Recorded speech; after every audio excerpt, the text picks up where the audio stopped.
Hello everyone, and welcome to another live stream. As you can see, we've changed a few things on the set, so I hope you guys can hear me all right. If you can hear my squeaky chair, I'll get some grease on that before the next episode. But we're doing pretty good. Here to print with the Phrozen Arco. Got some cool things to talk about tonight, including the Pentwater Fall Festival Art Fair that we're going to be going to this weekend. We're printing out some cool stuff, including a raffle that we're going to be doing this weekend. It's a candy corn articulated dragon. So we're doing pretty good. We're going to give a few minutes for everybody to get back in or get in here that wants to join us. We're doing pretty good.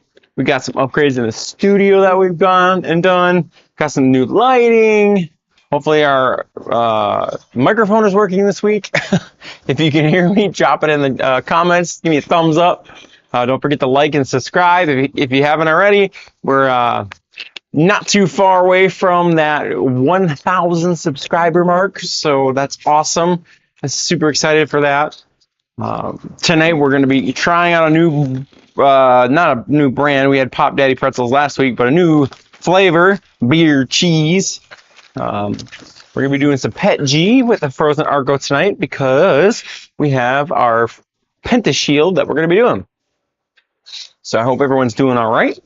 Probably wondering what this stick is, so I'll get into that in a little bit. But we're doing pretty good. I hope everyone's had a great week so far. But got our ice water. We're doing well.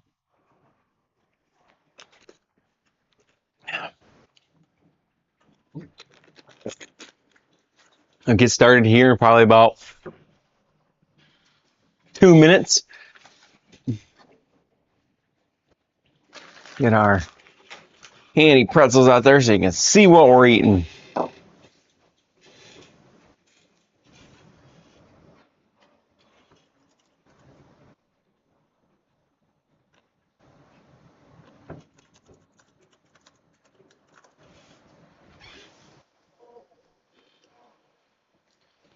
Since we had the issues last week, David Walton, welcome to the chat. Yeah, it's going to be a candy corn dragon. Actually, let me get that file for you guys so I can get you the artist's name, because I was really excited about that. Maker World Candy Corn Dragon. I'm using some of our leftover filament from Sunlu and orange and lemon yellow, I think it is, and of course white, all PLA from Elegoo and Sunlu. Let's get this cool candy corn dragon that Mayor House has checked out for us here. Get this and drop it in the chat for you. Trying to find a big candy corn that I can print to put it into. It's gonna be pretty fun to do. For now, I'm going to move this camera down here into the corner so that you all can check out the printer and what I'm doing while I'm doing it. So we got a few different things that we're trying out. I got the camera next to me right here so that it's in front of the Penta Shield. It's got a little bit of a glare on it because of the lighting, the new lights. I'm figuring that part out. But I should be able to open the door and close it no problem. And get in and out of it, I think. Ooh, that's close. But something that I noticed on the live stream last week, or after the live stream last week, it was probably about 12 hours afterwards, those Gridfinity bins that I was printing, I came downstairs to the studio the next day, and they were printing just fine, but there's a like weird section, probably about 1 inch tall, that just looked funny. It went back to resuming, after that little section, and I got to thinking, I'm like, what the heck could that have been? I realized that happened because I had this Penta Shield door open during their last week's live stream. So that's how controlled this climate is in here. I was really impressed. Wish I'd have known that beforehand. So maybe I'll try to figure out how to work a camera in there somehow. Maybe there's a gap up here. Maybe I can print a mount that I can reverse it on the other side. Let me mute my phone here. It's live stream time, but we're doing pretty good. So, Ken, why do you have a blue stick? So, I'm a big Detroit Lions fan, and my fiance Abby has been asking me to print this Thor hammer for the Detroit Lions, and I didn't want to do a multicolor print because these ridges would so much filament would be wasted. But I had an idea. Like, all right, I got to get some sort of PETG going for this because it's more durable. And then I was like, oh, I got that blue gradient filament from Strong Hero 3D that I could try out. And I wanted to try to test print some PETG before we got on the live stream. So I did earlier today. And I printed this on the Phrozen Arco. So it printed out great. Andrew from last week gave me a hint of putting some glue stick down, and I put a brim down on the bottom. No bed adhesion problems, didn't pop off like before. So I think the combination of the Pentashield and the glue stick and maybe any updates that Frozen has made turned out great. But I'm pretty sure it's pretty close to the max height you can print, maybe a little shorter. But I printed this at 230% size. It wouldn't let me go to 235, so it's got to be pretty close. But on the printer behind me over here is the actual head of the hammer that I'm printing. We got another 12 hours and 32 minutes on that. But I'm going to try to modify that file. I did some work in this slicer, hollowed this out, so I can put LED lights into it. If I did it correctly, the LED light should light up the handle and the logo of the lion on the hammer. Now, hey, Iceman74, it's good to see you. If I didn't do it right, I wasted a lot of filament. So let's hope I did my homework well enough. But I'll try to do that on the live stream here and stuff too. Also, some news. I have almost finished editing the first SCADAS episode for these organizations that you see behind us. We're going to start with the basic panel. Some cool prints that you'll see around here. Give you a little bit of a sneak peek behind the scenes. This is one of the pieces that you'll see in here. This is a hot end holder for bamboo that I use, and yes, you'll see that I just clipped it out of the side of my printer. I'll have that in an episode as well on how I put a SCADAS panel on our printers. But we're doing great things. Super excited. If you haven't yet, check out our Patreon. We're going to be doing some tweaking of that though. The Patreon, if you're a certain member tier or higher, if you buy any of our merch, whether it's at the art fairs or if it's at our Etsy shop, or eventually and hopefully once we get to 1,000 subscribers here on YouTube, on our YouTube shop, you'll get a discount code based on your Patreon membership tier. It just supports the channel. We can do cool things like upgrading these lights. Major difference. I see there's a little bit of a halo up there, but maybe I'll be able to adjust the camera angle a little bit for next week. But that's some of the cool things that we're doing. So before I get into programming this printer, let's try our new handy dandy brand of pretzels here. Beer cheese Pop Daddy pretzels. Whoop, Momo. You tried. I don't think you want any of this, Momo. So I'm noticing that with these Pop Daddy pretzels, there is a ton of, I don't know if it's salt or cheese or whatever, because last week's the birthday cake one had the same thing. Well, that's a good pretzel. No, it says it's lip smacking and finger licking good. I tend to agree. But we're doing pretty good. Again, once we get to that 1,000 subscriber mark, I will print a full color pretzel on one of our machines. Hopefully, when that happens, we'll have the chroma kit for that, and we'll just make a giant one on this one, on the Phrozen Arco. But we're doing pretty good. So tonight, what I'm going to do, I'm going to get this machine going. I'm going to load up the slicer with one of our files for the Scatus panel. I need to use them for an art fair.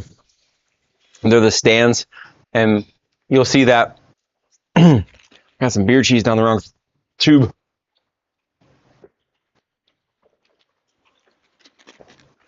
You'll see that file in our upcoming Scatus video. Andrew Crab, hey, good to see you. You'll see that file in our upcoming video. I'm going to go into Orca Slicer here, and what we're going to do, I still haven't figured out how to screen share on live stream. Someday I'll get to that, I promise. All right, so I'm going to go to our Maker World profile. You can find us, just search the Glorious Geeks.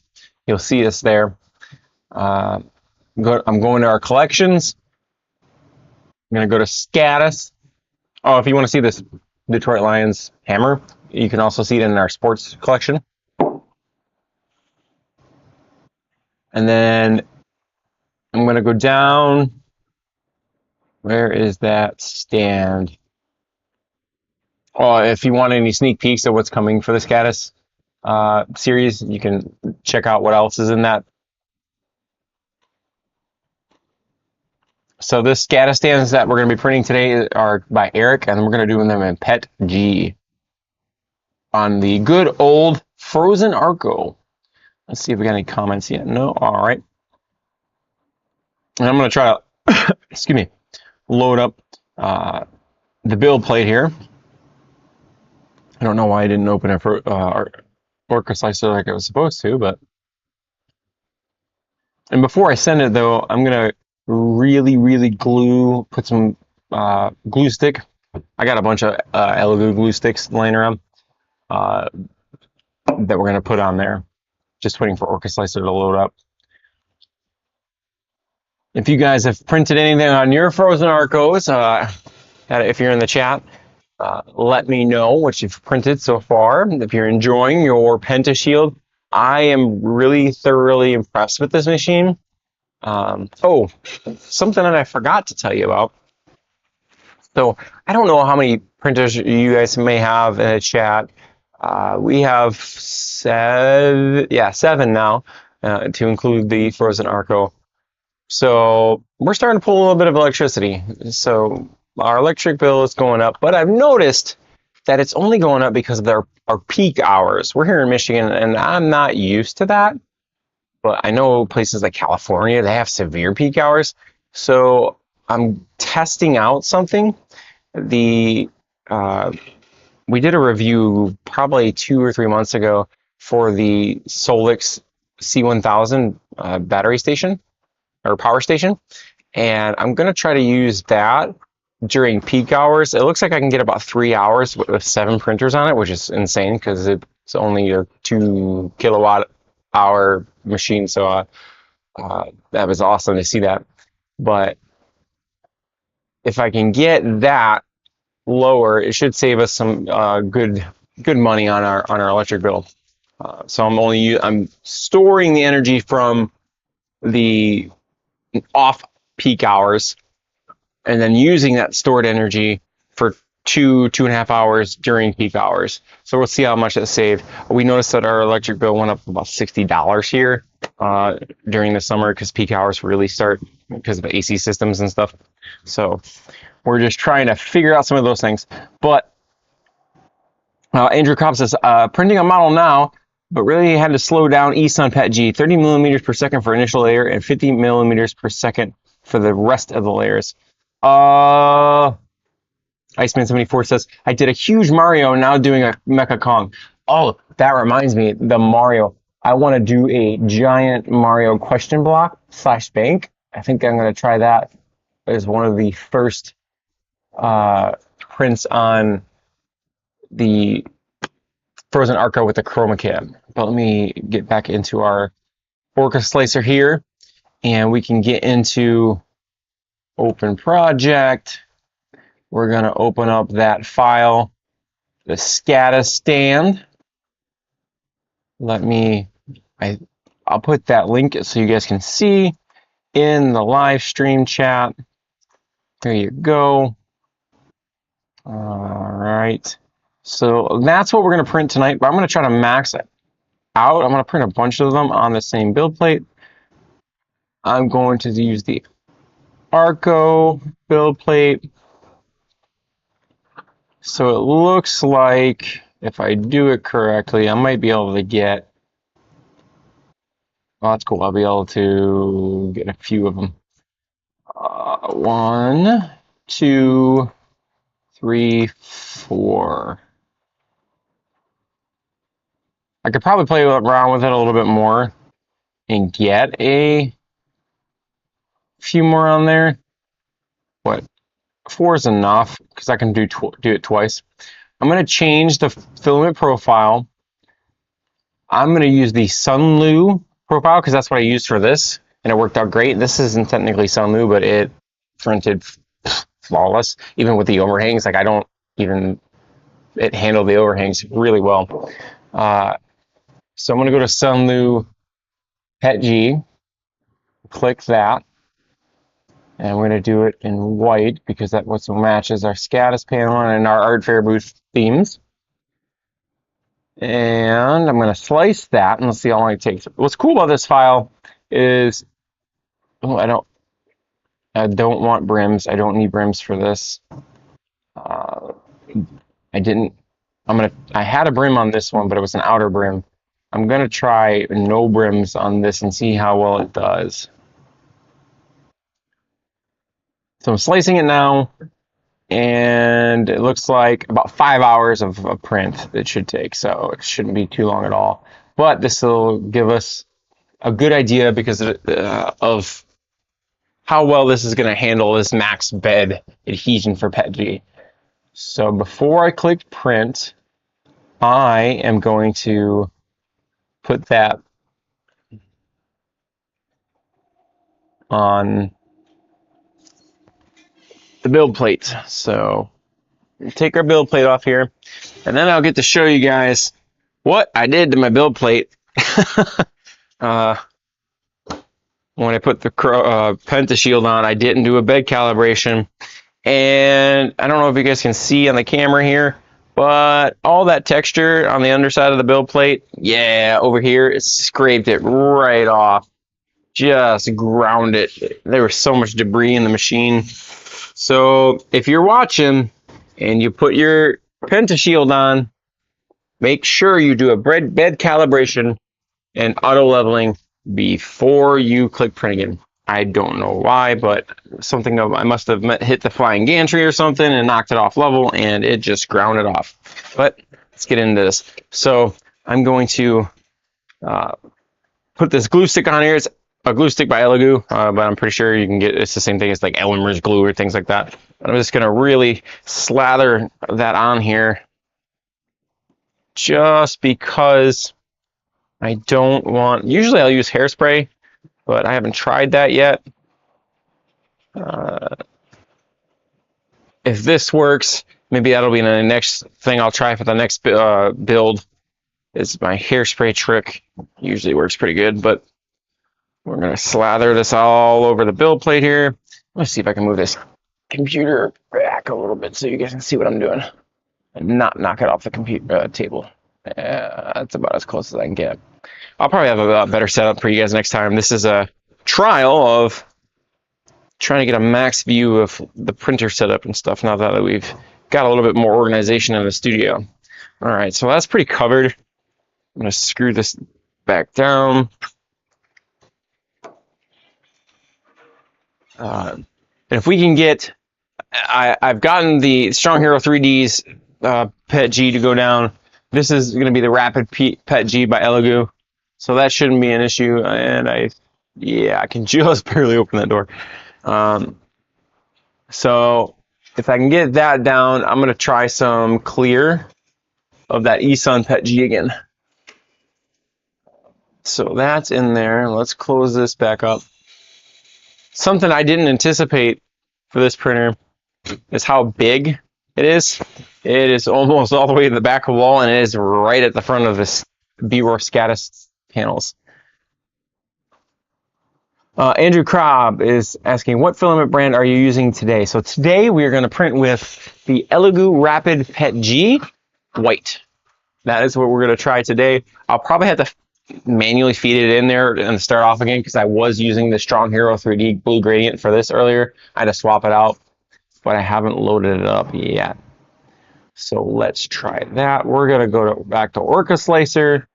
That's loaded up, and then we're going to click print. We're going to upload and print. Again, this set of files should take about 5.5 hours, which isn't too bad. It's going to use 177 grams of filament.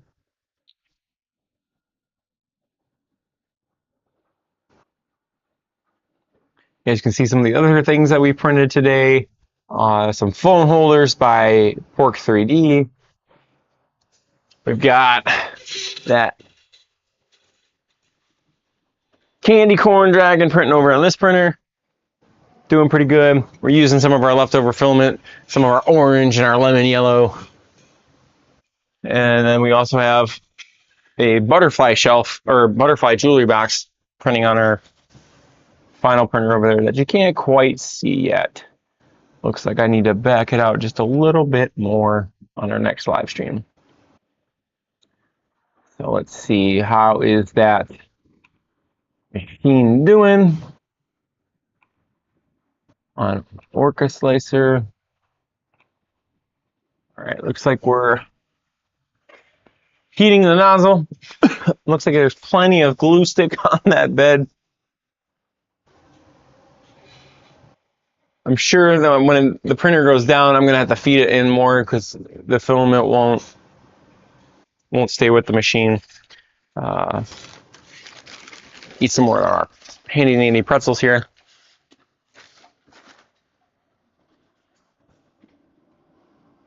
Hopefully the audio quality is pretty good tonight. Checking out something new. I've got this like little connector that I'm trying out. See how that's gonna handle it.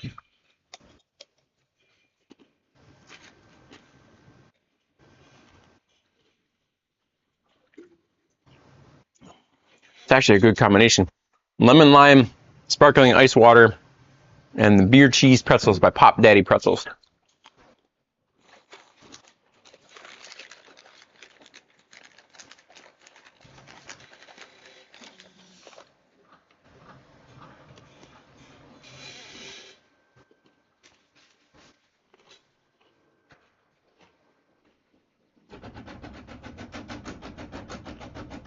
Well, that's a new.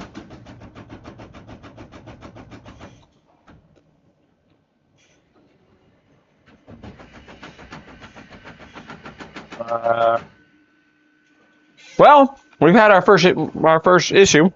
Wonder what's going on there. So it's running into the door.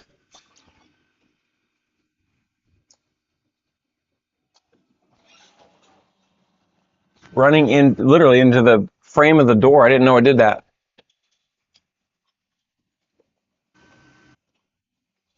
Interesting.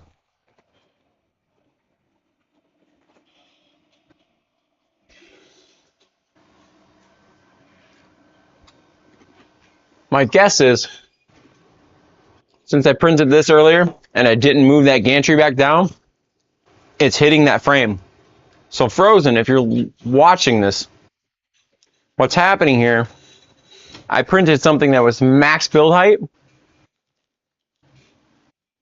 and the printer, to start the next print, wants to go forward and then down. I wonder if something in the G needs to be changed in the G code so that it goes down and then forward.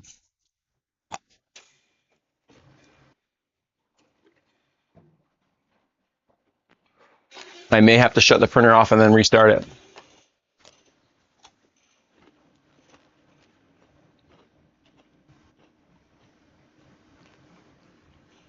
Yeah, I definitely did not like that. That was, it's running into that, right into the where the LEDs are up there, the top of the printer head.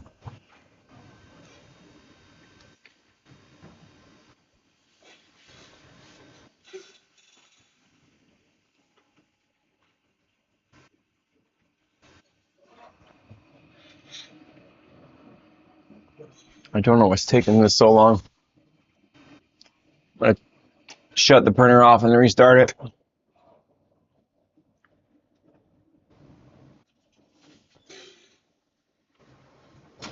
So you guys got to watch that. That was interesting. I've never I've never printed something that high before. That Spartan headphone holder wasn't quite as high as this. It was slightly, probably a couple millimeters lower.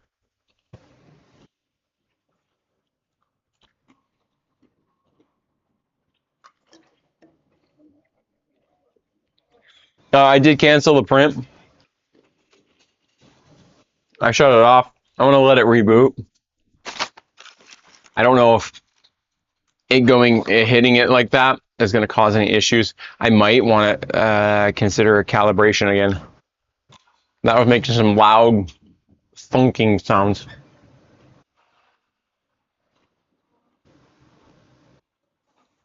All right, so we're back in business. I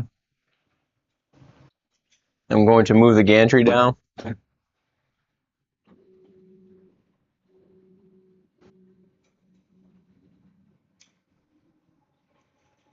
So it's down below the door again. So now I'm going to hit the home button and see what happens.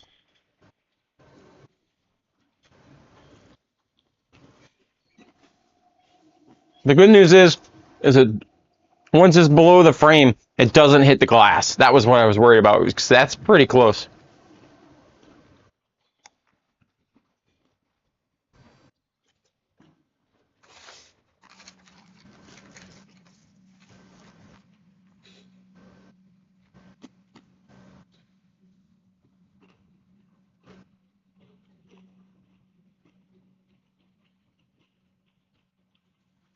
Well, I forgot to turn the light back on.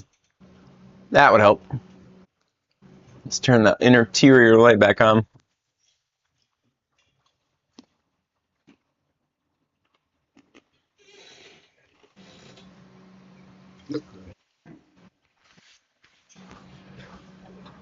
I spent 74.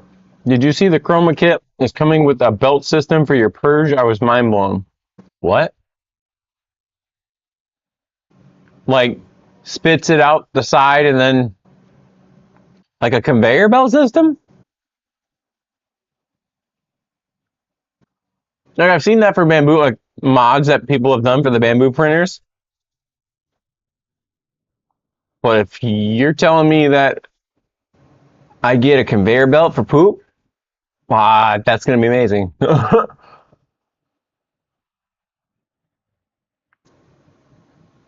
Andrew Crop, that would be nice.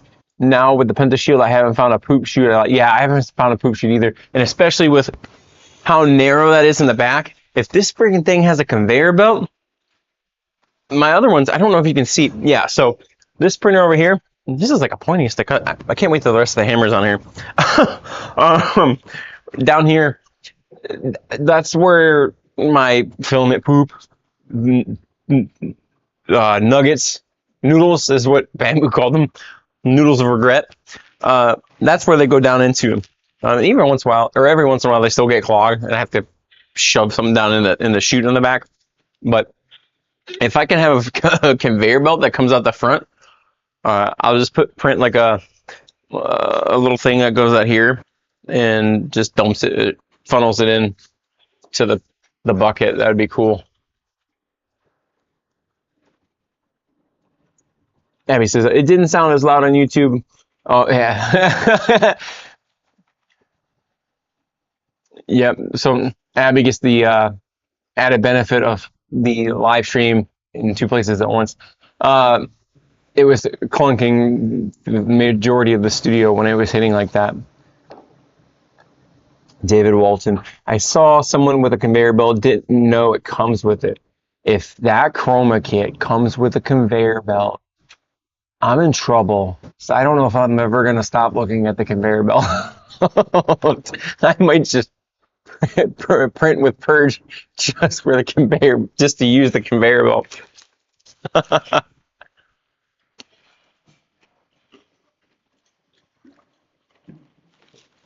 These are really good pretzels. I'm very impressed. But all right, so we've homed. Let's get our. I'm gonna try the file again.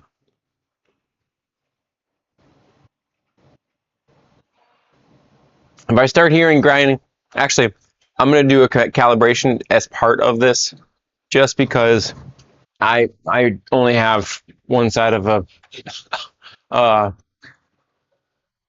uh, build plate left, so I don't want to grind the rest of that off.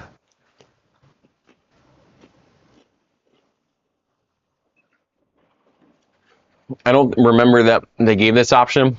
If they did, I wish I would have selected it, but I wish they would have gave us an option to get more than one build plate with the Kickstarter, because that would have been nice.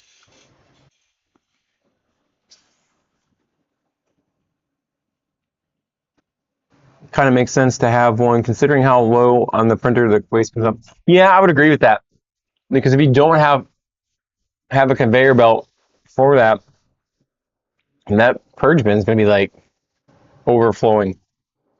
So you almost have to have it on a shelf and go like the other system that I have. Even the bamboo printers, I don't even think they're high enough in there, because when I first started with them, I printed the one that comes out to the side and is a little bucket. If you print something that's longer than, I don't know, 6-7 hours, it clogs anyways. It fills up and clogs.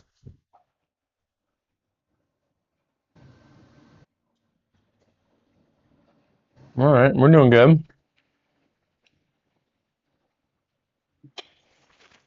Printer's moving properly now, so that's good.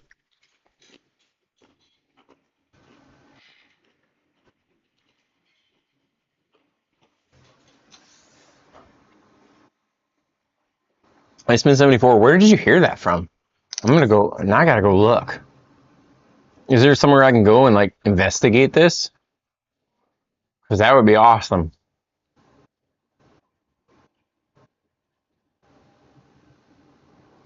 Let's see.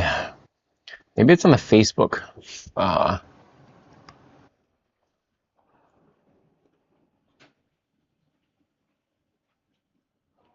let's see. I'm gonna go to.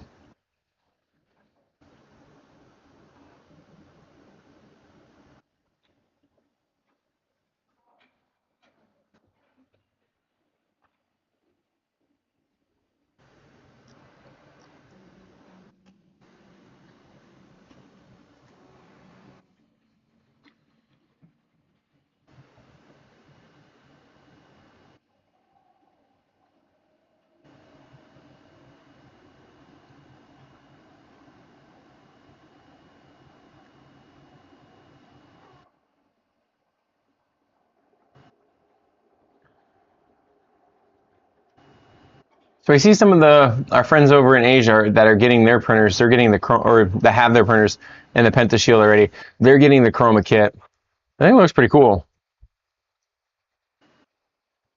Although that height, I might be pushing my height here. No, I might have to lower that shelf.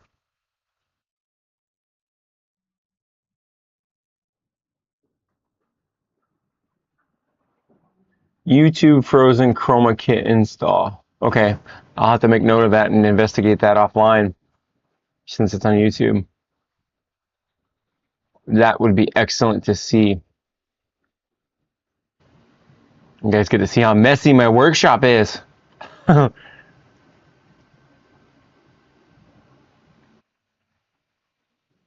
right.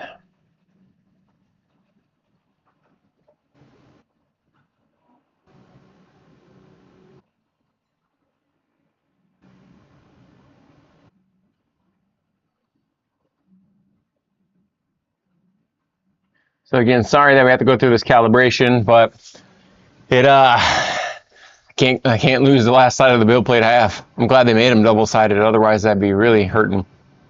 I don't think that you can buy them on the website yet. Let's see. Frozen. Let's see. 3D printers.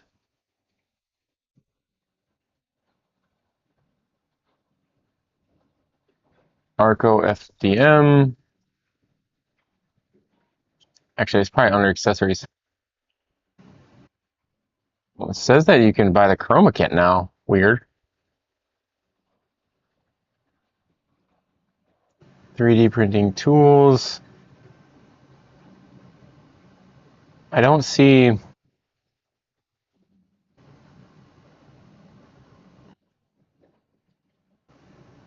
I don't see anywhere on the website where it's saying that I can buy a build plate.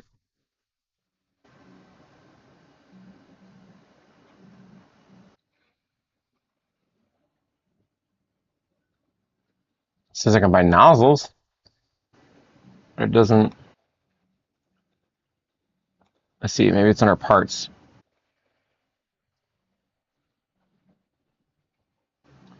Build plate under parts. Yeah, they only have their resin printer build plates available right now.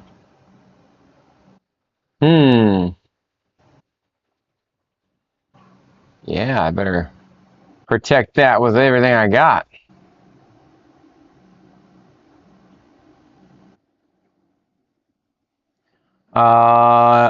Andrew, do you level each print with a start code? I do not. I've not had time to, with the preparation of the art fair coming up, I've not had time to go in and like tweak the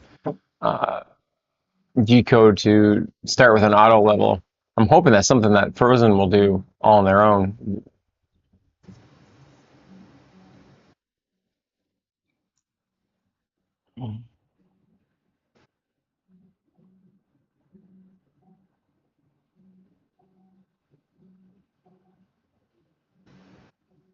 So if it comes with a conveyor belt, it makes the footprint of that machine even bigger, doesn't it?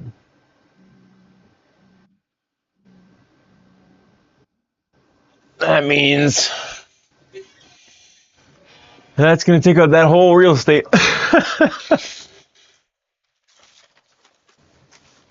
What I was going to do is I was just going to cut a hole in the board and the purge can go down there. I'm still on the fence on whether I want to back the Snapmaker U1 or if I want to do the David Walton says going to need more space in the back. Yeah, I don't know how I'm going to achieve that. I might have to make like a platform that comes out. I don't know if I want to back the U1 or if I want to get the H2C. Yeah, H2C when it comes out. For the price of what the H2C is going to be, I could probably get 2 U1s. But I want to be able to do more in 4 colors. That's going to be the key for me. We have plenty of AMS systems to be able to use with the new machine.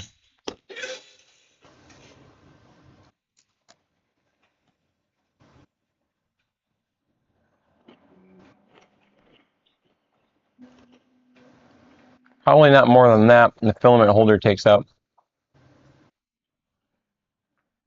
I know the lid can still open pretty good. If I didn't have that spool holder mounted up there, I went off because I couldn't open my lid, so I went off and printed a spool holder for the SCADA system.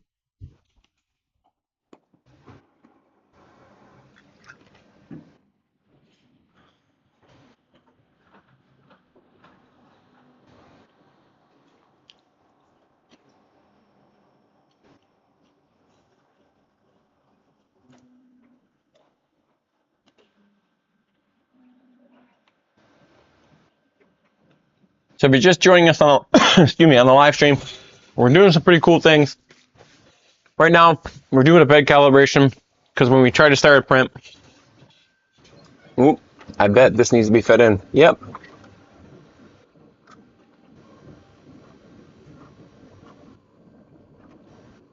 There we go. Should be good. If I hadn't caught that, we probably would have messed up our print. But when we go into print earlier, our gantry was all the way up at the top and it hit the frame. So I don't know if there's something that Phrozen can do for an update so that it doesn't, if it stops at the top, it'll go down before it hits the front of the door.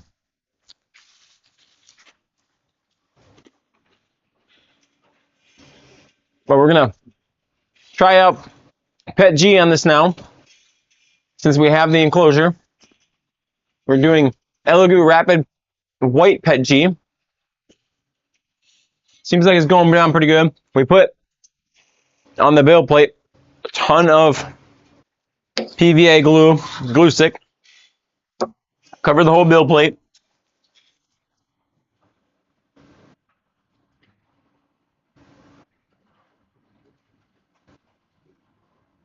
And it seems like it's adhering pretty well.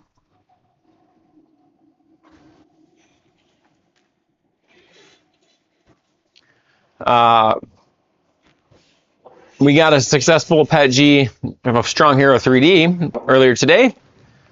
This is pretty much the full build height. This wound up being 230% tall from the original 100% file size. This is going to be a Lion's Thor hammer. We've got the other half printing on this machine over here. But we're doing that. We're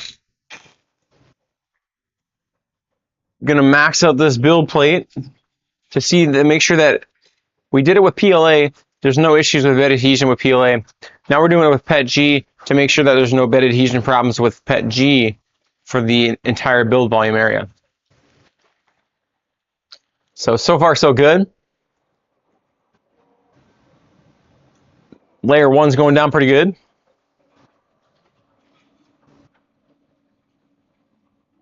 I'm not seeing any of the flaking I was getting before.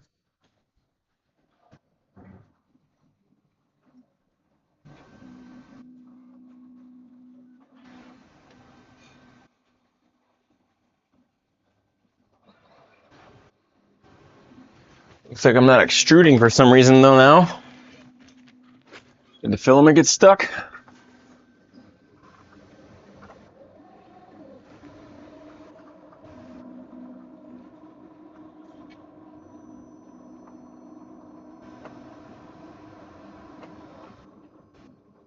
If you guys have had any clogs on your machine, that would be good to know. Probably not more than that filament holder takes up. Okay, that's good to know. Looks like the machine has stopped extruding. And I am not sure why.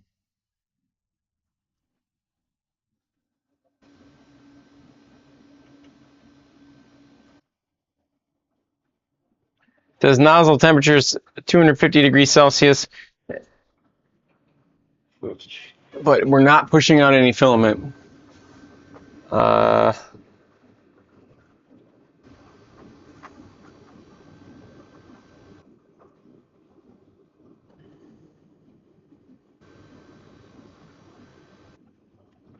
you have any suggestions on what I should do, drop them in the comments.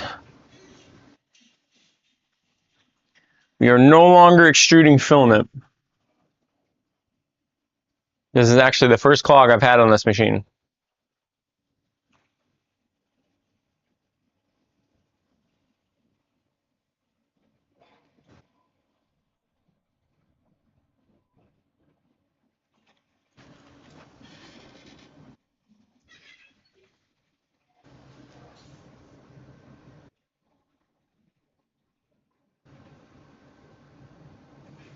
Let's see. So I think what I'm going to do So I'm gonna stop it. So we're not pushing out any more filament, and see if we can't get it to extrude.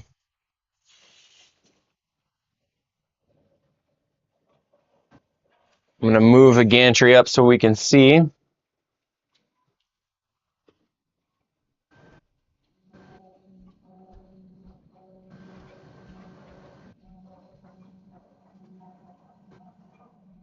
What it looks like underneath there. That looks like it's whoa.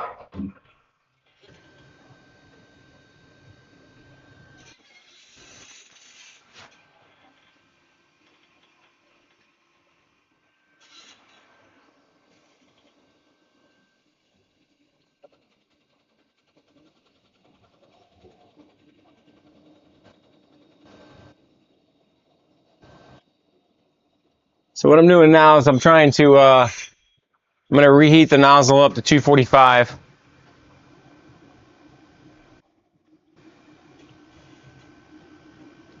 See if I can't manually cause it to extrude filament.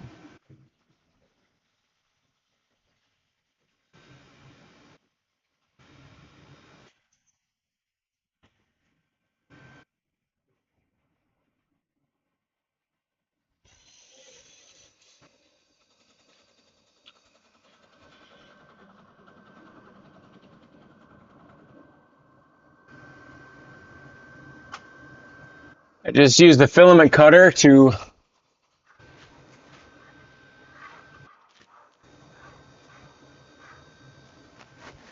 cut the filament out and retract it a little bit because it wasn't retracting.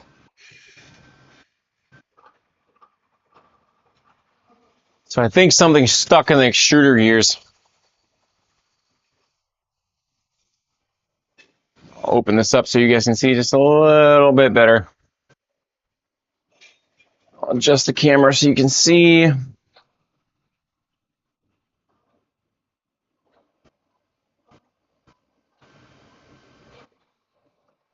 You can't really hear it on camera, but when I click extrude, you can hear the clunk, clunk, clunk, clunk, clunk, clunk, clunk, clunk, which tells me that there's something stuck in the gears. So I'm going to turn the machine off and let's see here. Remove the magnetic cover.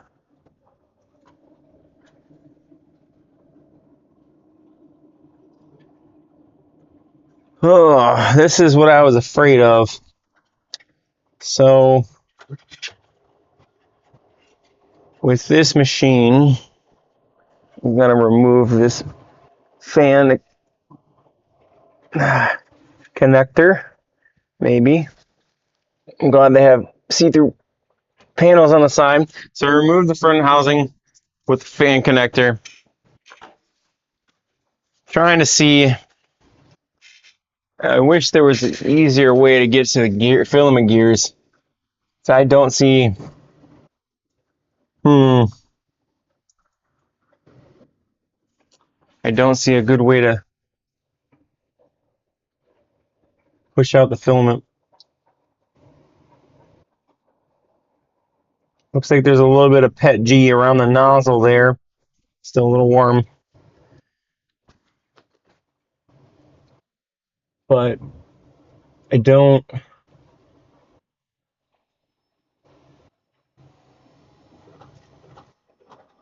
I can see some filament inside of there.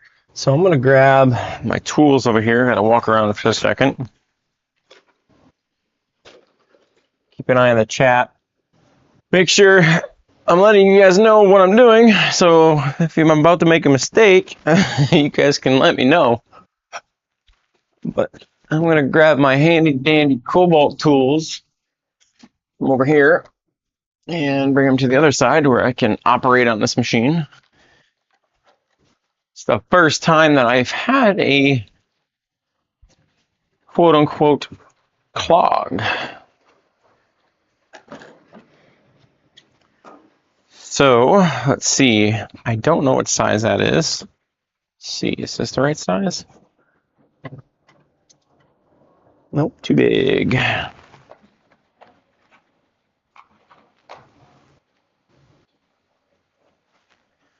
Maybe it's a 10.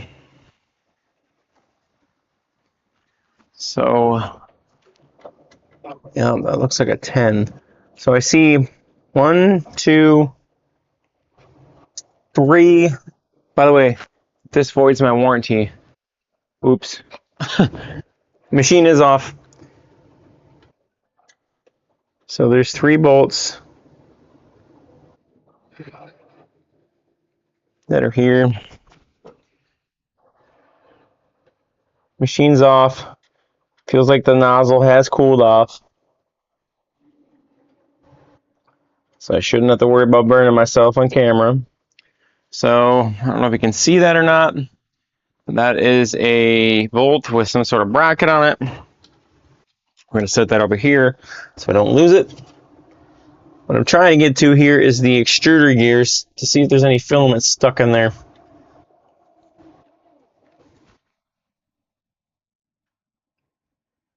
Andrew Kropp says, FYI, there are instructions on how to clear a clog on Phrozen's website. So let's go to Phrozen's website. Thank you for that, Andrew. Probably under support, maybe. Download everything you need.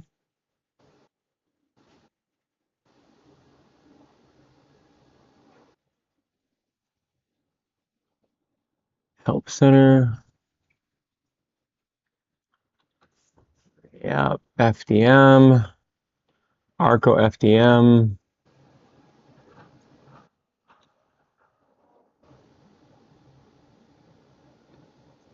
Troubleshooting. Filament. Look at that. Thank you, Andrew. During FDM printing, filament may occasionally become jammed in the extruder due to various factors.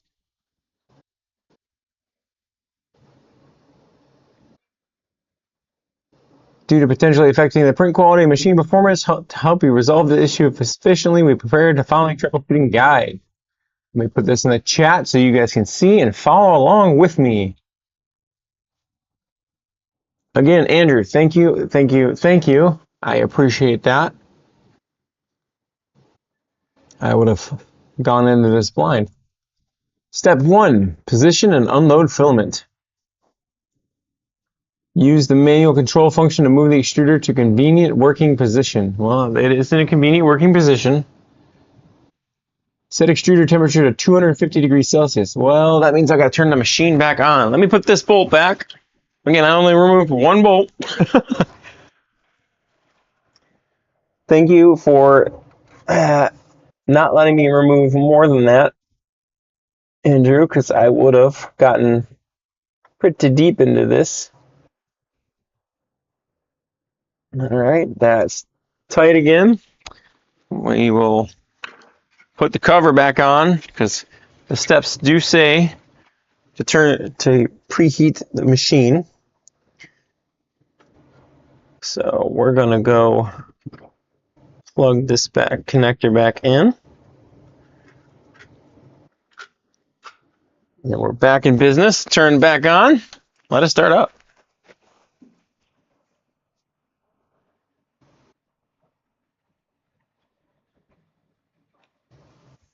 You guys haven't noticed that I am wearing one of our art fair shirts that does say "Scan Me" on the back. So if you can manage to scan the QR code when I'm working on this thing, it'll take you right back to this channel.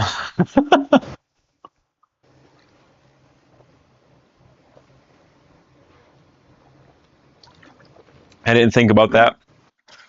In case you're wondering what tools I have that I've been using, I have this handy dandy screwdriver set from Cobalt that I'm using.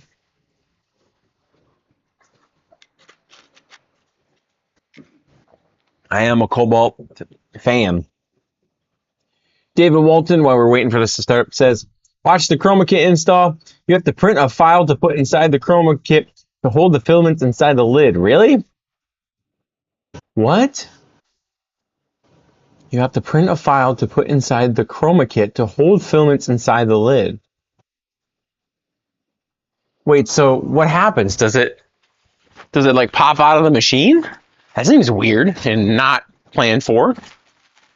With as many delays, you would think that it'd have that figured out. Sorry, I gotta adjust my belt here.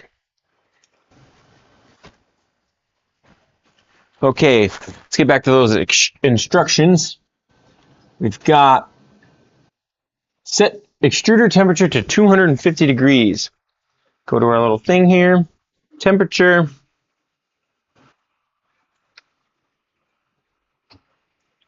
Where was I going?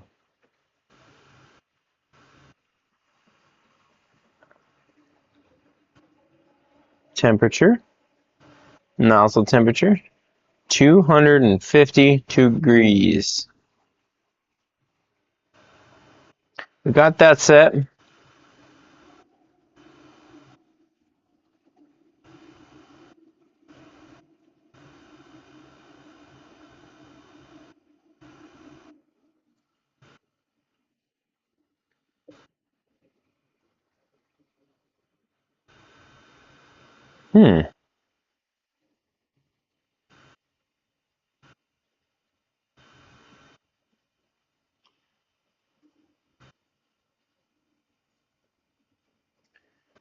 Somehow earlier, oh, right there. That's what I'm looking for. Like I say, I'm learning stuff today. So the retract and extrude button is actually under a different setting than I thought it was. Tap the extruder button on the screen and set the temperature to 250. We just did that. We're waiting for it to heat up. David Walton, they give you the rods. You print a piece to attach the lid, I guess, to hold the filament in place. That's weird. I mean, hopefully they don't recommend printing out a PLA. I probably do PETG or maybe something a little more sturdy than that. Temperature resistant, because it's got to be in a heated chamber, right? Because I'm pretty sure they advertise that it's a dryer. Okay, so now we're at 250. What's the next step?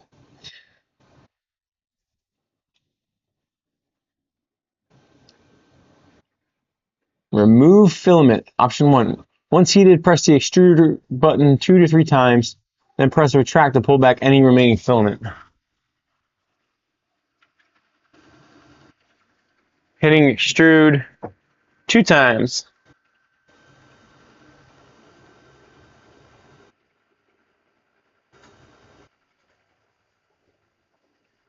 Then press retract to pull back any remaining filament.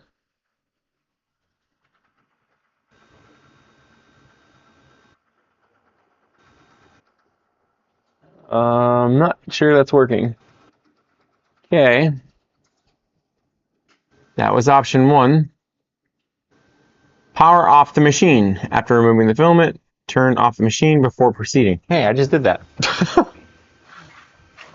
But I want to make sure I follow directions so I don't void my warranty. Okay. Filament is removed. Power off machine. Machine is powered off. Go check the comments, make sure I'm not missing anything from you guys. David Walton says the docs for the file says the G code is for PLA, but if you use the heater at a high temp, remove the print. Jeez. Well, yeah. I have to print it out of carbon fiber or something. I don't know. So remove front cover. Deja vu. Moving the front cover, and I'm assuming if I scroll down, before I do that, said to remove the front cover. I'm assuming that it's going to tell you to take that connector fan off. Yeah. Disconnect the front cover cable, carefully unplug the cable from the front cover and set it aside. Take that off of there. Again, those magnets are really strong. I'm actually very impressed. I wish the bamboo ones were as strong as these ones. Okay, we got that off of there. Disconnect the heating module cables. That is the green connector and some sort of black connector below it. Green connector. It's actually a really, really tight cable.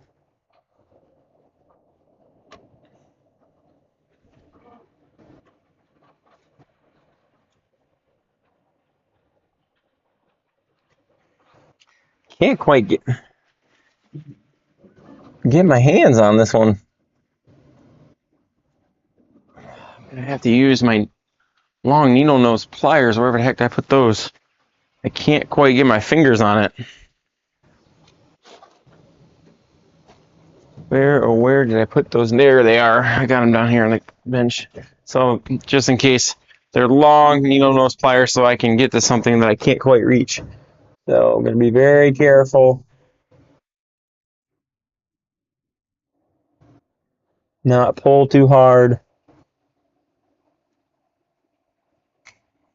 It's not wanting to come off of there.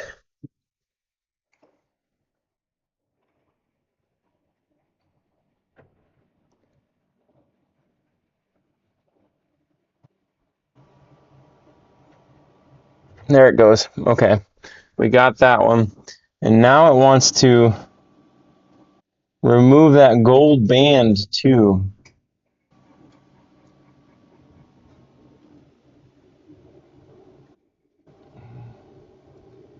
Which I'm guessing is under the tape.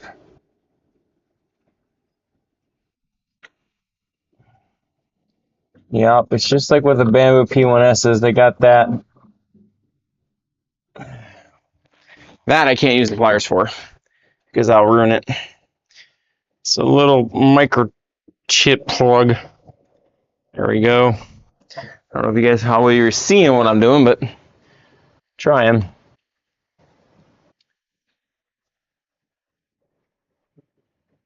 Unplug the black cable connecting the main unit to the heating block. Remove the front panels, those 3 screws that I was telling you earlier. I think this was it. So I do need to remove those 3 screws. Start with that. I need to 3D print me like a little organizer bin so that when I do printer maintenance, I don't lose parts. Especially with this machine where the Z-axis rods are. The stuff wants to fall right into those Z-axis rods. Maybe I can get around to making a file, or somebody will make a file for covers for those.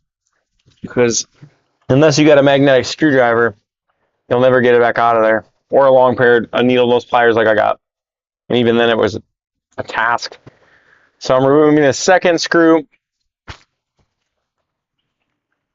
And then the third screw here. Oh, that one was loose. And I did not unloosen that one, I don't think. Well, maybe I did. But we're loosening that screw. What's the next step? Took those out. Check the comments.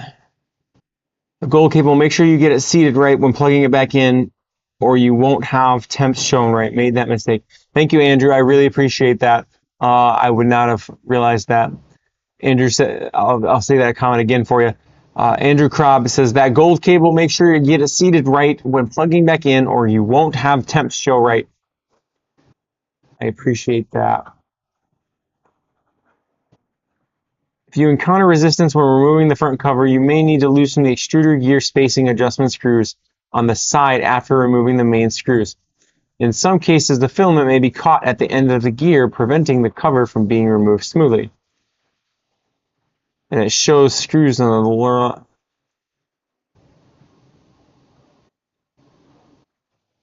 And it gives you an attention. Be sure to note the original position before loosening so you can restore the gear spacing during reassembly. This ensures proper filament feeding in future prints. Good thing I didn't touch that yet. So what they're talking about is there's a, you see where these 2 white cables are? I don't know if you got to switch back to the Streamlabs here. I'm going to blow this picture up so you guys can really see what I'm doing here.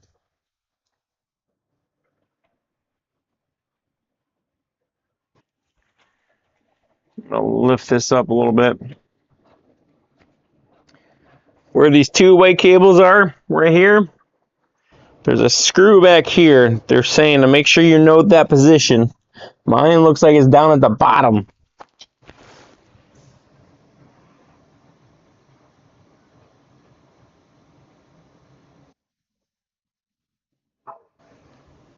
Once disassembled, you'll be able to easily access and remove the jammed filament. All right, Frozen. Oh, I can't really get to that screw. That's interesting. That gold cable is really long. How in the world am I going to get to that screw? That is an odd location for that. Is there a way to...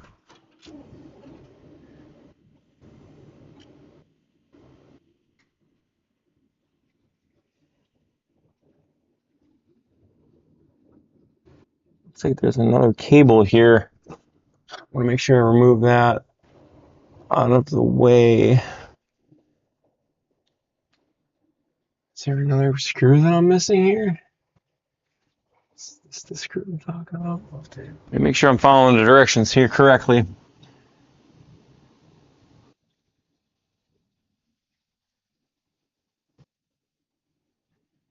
Sorry if you get to see shots of my head. Let's go back to step 4. After removing the remaining screws, the front panel can be taken off. 1, 2, 3. If you encounter resistance while removing the front cover, which I did, you may need to loosen the extruder gear spacing adjustment screw on the side after removing the main screws. In some cases, the filament may be caught at the end of the gear, preventing the cover from being removed completely. Okay, so I think I'm going to have to use an actual hex key. And I think they said it was 2.5. Just because of the angle that screw is at, I can't quite get to it with the screwdriver, with the hex driver. So let's see if I can get to it with this. Yes, I can-ish.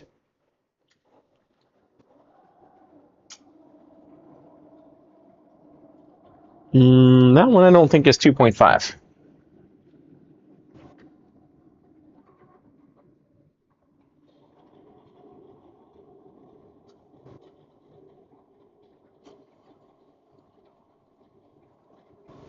Nope. I removed those 3 screws, and I said this should come right off.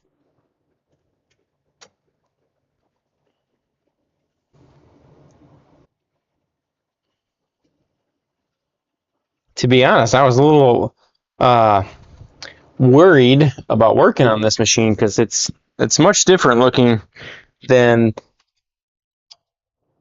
either the P1S or the Centauri carbons that we have. So it's a little different. So I guess nervous is what I'm trying to get at. Why is this not coming off of here? Okay, I can lift that up out of there. Okay, cool. So you can actually lift the filament cutter up. I don't know if I just wiggled it loose or not, but now I can get to that screw, and that screw's a different size. That's why I can't get to it. It's probably going to be the next size down. Make sure the camera's still good. Yep. All right, so we're going to go in there and loosen this screw.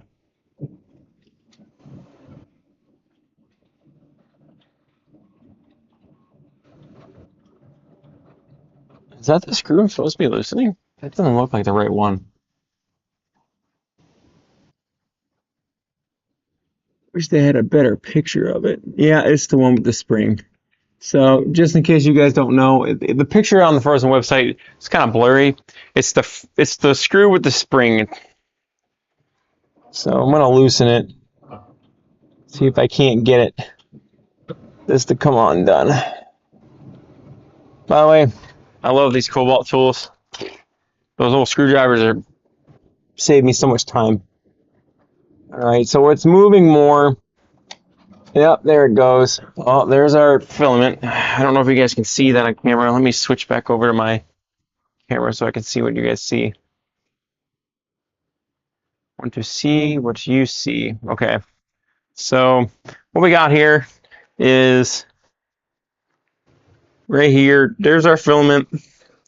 Don't know what's going on with it. Why it's not extruding. It almost looks like, is that filament coming out of there? Surely that's not filament coming out of there.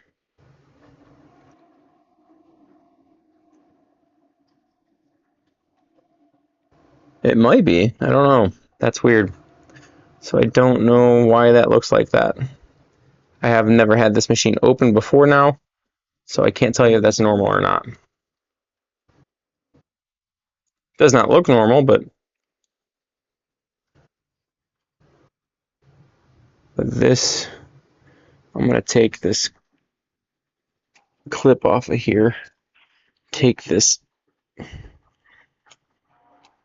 off, so you guys can see this a little bit better.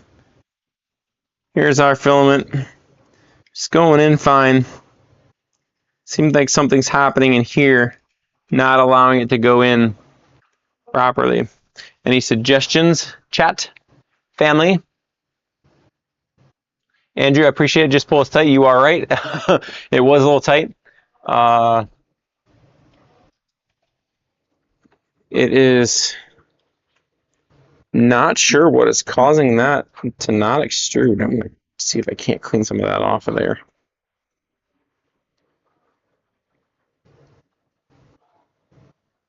Looks like this is some sort of little bracket that's just on here. Take this off for a second. Make sure we don't lose this.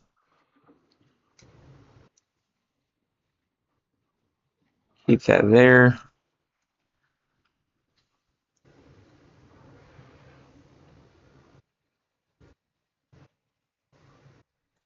I don't know if you guys can see this or not because of the camera, but there is this white material around here that, if I didn't know any better, that looks like it was filament coming out where it's not supposed to come out, but maybe I'm wrong. But I am going to take something and try to get this filament out of here. It doesn't look like the extruder gears were having any problem pushing it. Maybe it's just a nozzle clog, which would be unfortunate because that would mean I'm down to one nozzle. See if we can't get that off of there. Do I have one of these bits that will fit this? Not that one. That will fit. Cool. I think it's this one. Yeah.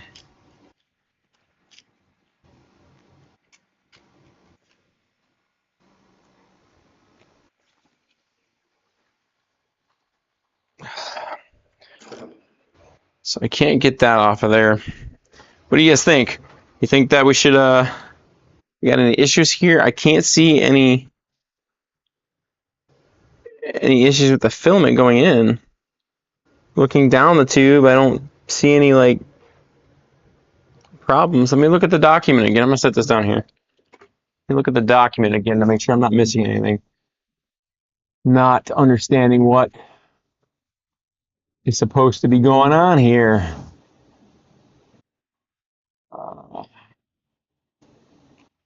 Rendering the screw cover being removed. Once disassembled, to be able to easily access and remove the jam filament. Yes, but no. I mean, I'll be able to get my scissors in, so be careful, kids. All I'm doing is cutting this filament so I can try to get it out of there. So there's that.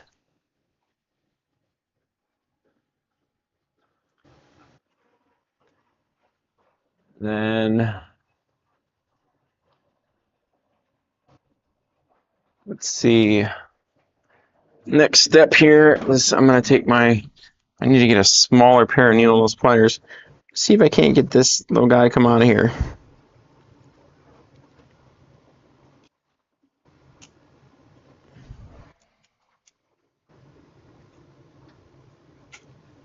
So there's our piece of filament, just like that. There's still a piece that's actually in the extruder and in the nozzle, the hot end. Question is, how do we get that out? Oh, it's coming out pretty easily. Okay, so good. So far, so good. All right, so we got that out. I don't know if you guys saw that on camera or not. Trying my best here, living my best life. So, still don't know why that had a clog though.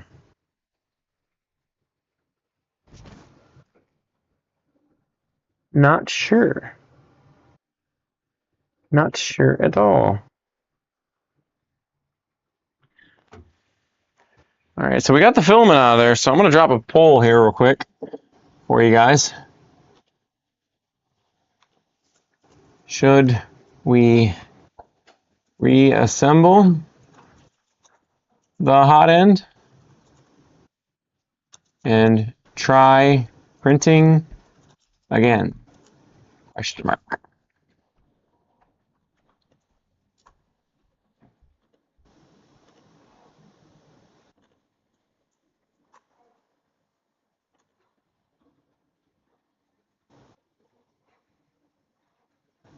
Hope I spelled all that right. While I'm waiting for that poll, I'm going to take a swig of this. Make sure I don't have any filament in my hands. Eat some more pretzels.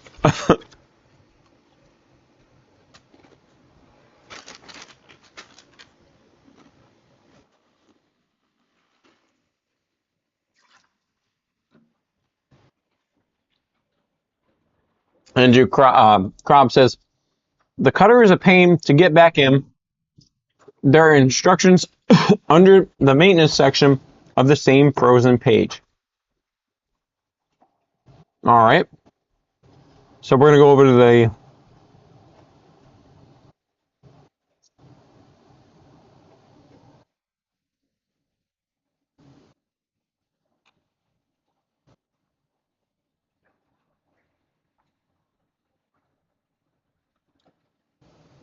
Phrozen page here, Arco FDM.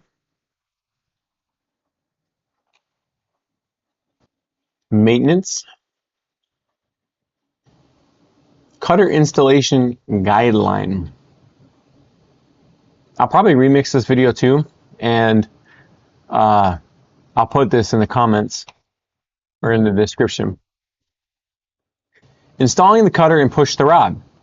Insert the L-shaped end of the torsion spring into the groove on the left-hand side of the cutter shaft. Place the cutter into the push rod.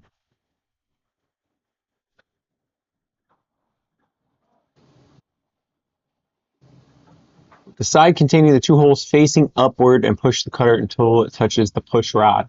All right, so let's try this. Insert the L-shaped end of the torsion spring into the groove on the left-hand side of the cutter. I believe the torsion spring is still in there. It sure is. And then step 2 is place the cutter into the push rod with the side containing two holes facing upward and push the cutter until it touches the push rod. All right. Oh, it is still in there, so I don't think we have to do that step. I'm going to make sure that this ribbon is out of the way because I know that if that gets cut, we're in trouble. We do not have extras of those. I thought I was going to make sure it was out of the way. Okay, well, it's just going to have to be careful of it. It's not wanting to get out of the way. Step number 3 is insert the cutter push rod center into the shaft and place the long L-shaped end of the torsion spring into the cutter push rod. Push the cutter. Step 4, push the cutter push rod inward once it reaches the inner push position aligned with the extruder. Press it downward to ensure the screw fits into the groove on the right hand side. I don't think I have to do that step either because I did not remove it. Use the hex wrench to adjust the cutter to the horizontal position. Okay, so that's where I gotta go. So the cutter needs to be in the horizontal position. It'd be that. I don't know if you guys can see that. Let me switch to the camera so I can see what you see. It's a little tough. I'm gonna try to see if I can't move the camera in a little bit closer for you guys. Don't know how much more clear I can get. I can turn a light on above here. See what this helps with. Nope, makes it worse. So we're gonna, so they want this to be in the horizontal position. I'm not sure how that's gonna be achieved.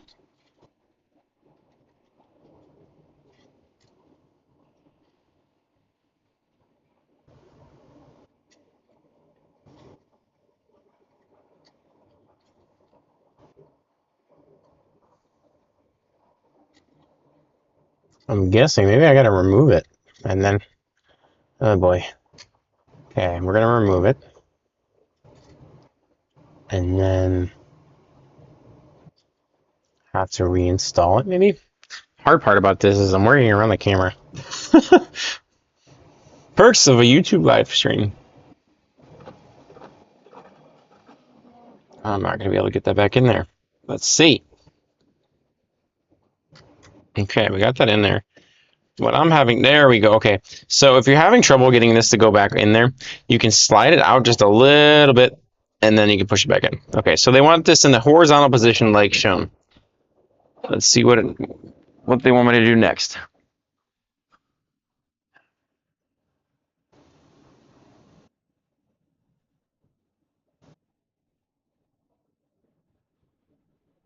All right, they want, next step is use a hex wrench to adjust the cutter to the horizontal position.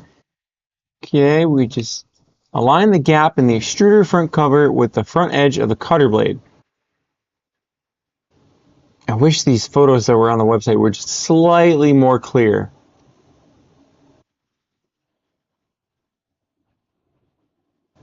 Close the extruder front cover. Make sure the cutter is properly seated on the platform.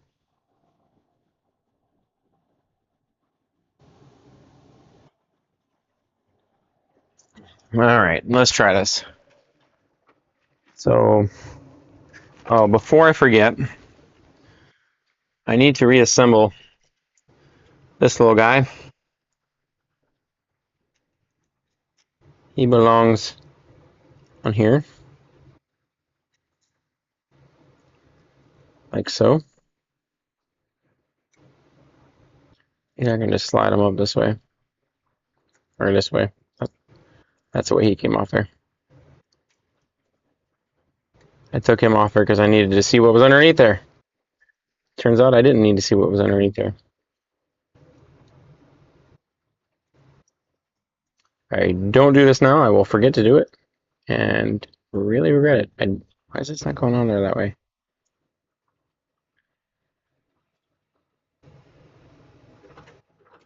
It's supposed to go. Yeah, there we go. Okay. Takes a second. And I gotta pull this to this side. There we go. Okay. So that's back on there how I found it. We're gonna put this back on there for the PTFE tube, so when I reseat it, it goes back in their proper place. Comments, comments, comments. Do we have any comments? Andrew Krupp says, I haven't had a clog yet, but my runout sensor wasn't working, so I had to disassemble a lot. Don't forget to tighten the screw with the spring. Yes, I only untightened it, loosened. I only loosened it a little bit, so I should only have to tighten it a little. So my theory here is so that, why is that not? That should have a little bit of spring to it. I think my spring is off of here. Need that in that hole. We need the spring in that hole.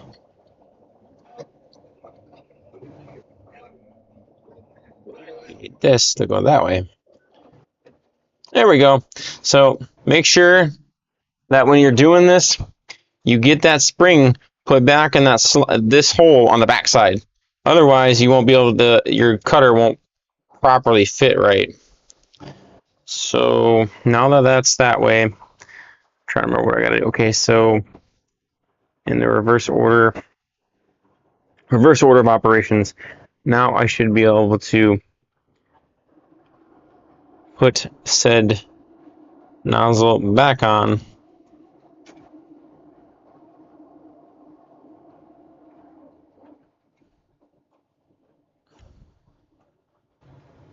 I will say that I was not expecting. Hey, where did my screws go? Oh, there's one. Where'd the other one go? See, this is why you print before you work on your printers, kids. Let's make sure we print off a bin to put our screws in too, because I think my screw just rolled. Yep, there it is. It rolled underneath the printer.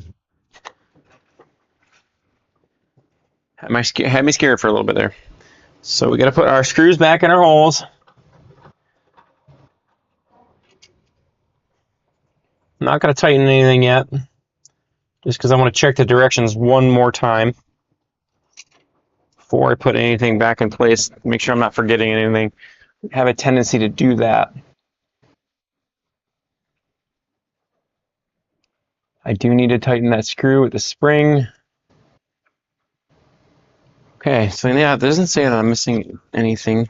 So we're going to tighten our little friend, our little friend with the spring. That's the wrong screwdriver. That's the one I want.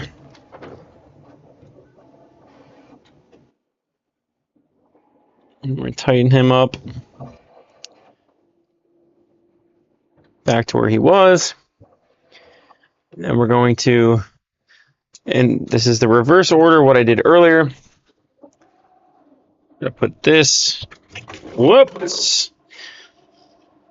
It's hard being left hand, doing it only with one hand. So this is where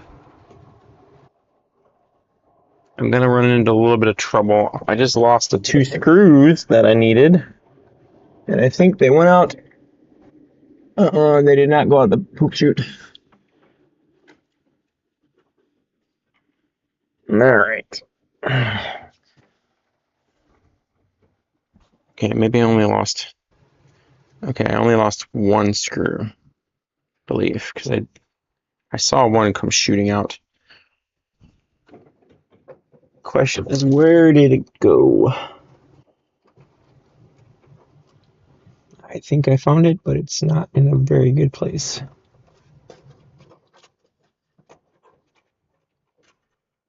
I've noticed that there's some extra connectors back here. That's interesting. What is this labeled? Oh, why is it labeled fan?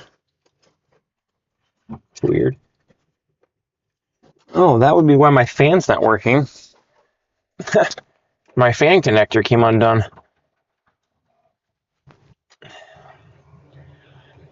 The funny things you see when you working on your printer.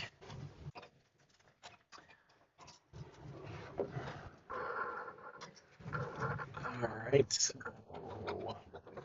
I don't know where that other screw is. I think, hold on, I think when Phrozen sent out this printer, they sent you with extra screws. I could be wrong, but I don't think I am. I remember, aha, is this the right one? These the right screws? Tell me these are the right screws. Tell me these are the right screws. I'll get back to the comments here. Sorry, guys. Andrew Krob says, I don't think your cutter is aligned right. Should be aligned horizontally, correct? Like that. You can see it. And then when you put the cover back on like I did earlier, Yeah. Luckily, I have an extra screw for this. Thanks for hanging out with me, guys. We're doing good. Exciting.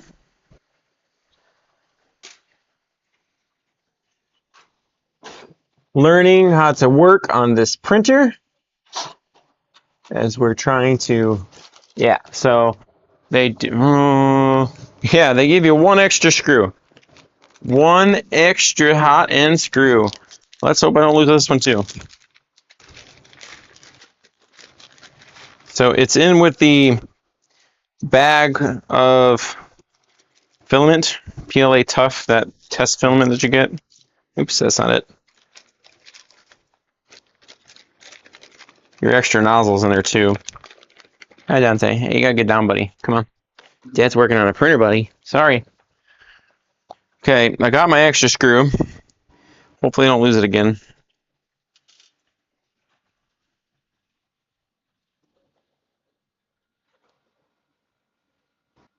Yeah, might just be misremembering, getting old. No, I could very well. I'm also getting old. It's so horizontal, and then I think the trick is when you go to put this on here, getting it to, there's like this little shelf. I think they want you to try to get it to rest on. The hard part is working around the camera. Try this again. Take two, guys. Take two. Uh-oh. Uh-oh. There we go. Take two. All right, so we're on there. I'm going to push this all the way to the back so it's easier to work on. I have pressure to work against. So I'm going to put, now I am going to tighten one of these screws down so I don't have that same issue I did earlier where it pops off.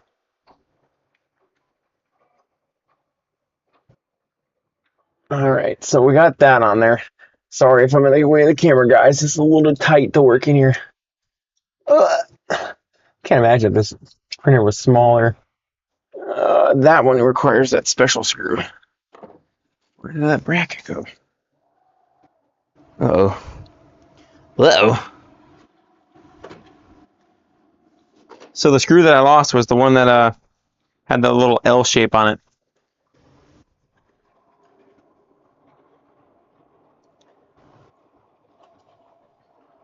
Hopefully it's gonna be all right. Well, let's not lose this one. We don't want to lose this one too. There it goes, I think. Yeah. It's tightening down now. But this guy, I believe his home was right here. Yep. That's where his home is. I'm not fully tightening these down yet. I am going to get them snugged because I want to check the directions again. First time working on this. If you're just joining us on the live stream, we had our first clog.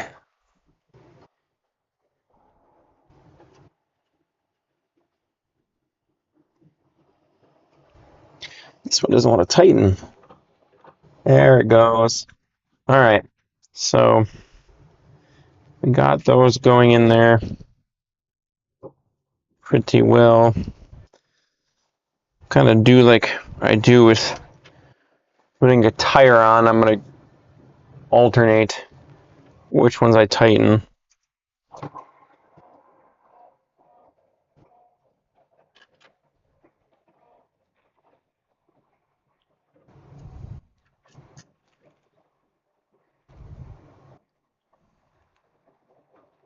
Okay, so I don't think I got it aligned correctly because I cannot use my filament cutter like I was before.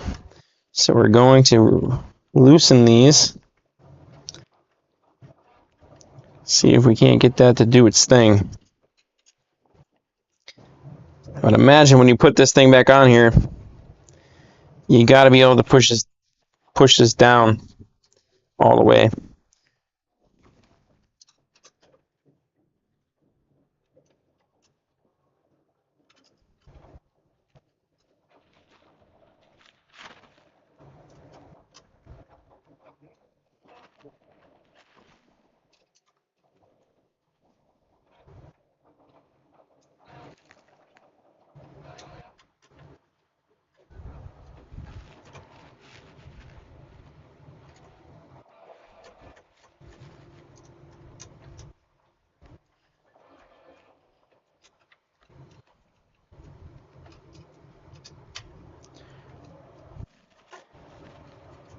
I may have to take this off here again just because it's not aligned properly. Perks of getting a new printer is learning how to work on a new printer. I knew this day was coming, and here we are, troubleshooting our first Nozzle Clog.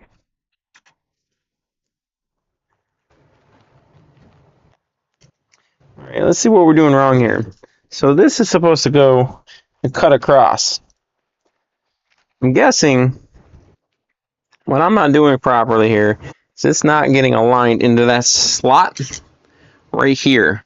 Because that cutter is supposed to come across here and go into here. So let's see if we can't get that in there properly. Take a little bit of finessing. I gotta kneel down here in order to get that angle properly, I think. So this is supposed to go like this.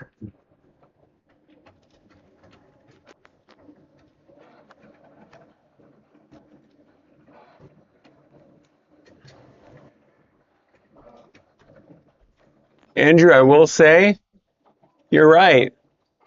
It is a little bit of a pain in the butt.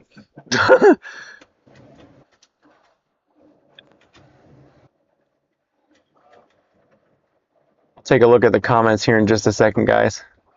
I promise I've not forgot about you all.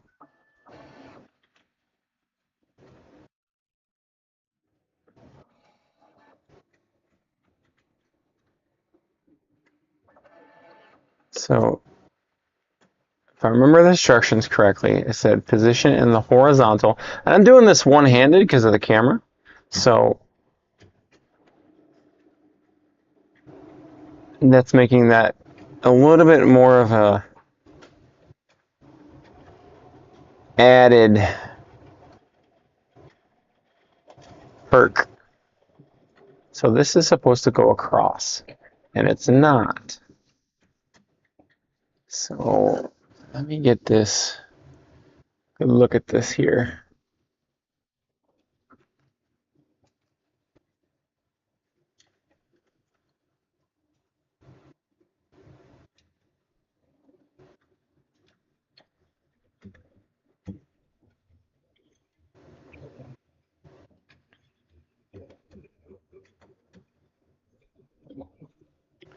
So we're not aligned properly here.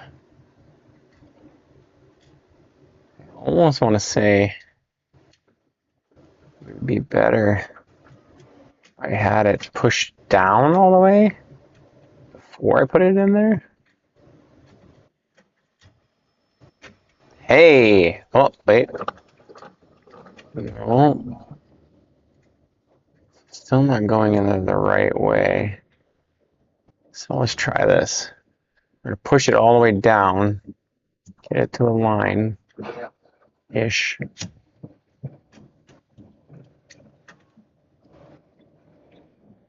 I'm sure this is one of those things in life to where once you get it figured out, no problemo. But getting it figured out is the trick. All right, this has got to go on here like that. That's where that sits. This has got to go in there. It's got to... Oh, tell me that's... No, why are you not...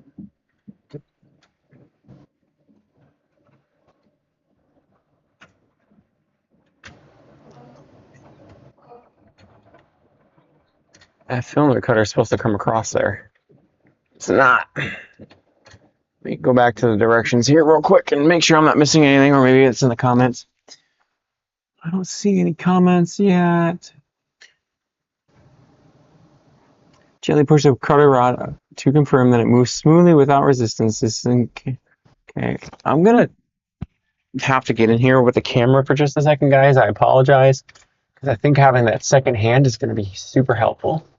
Try not to get in the way of it. So I think this is going to be much easier.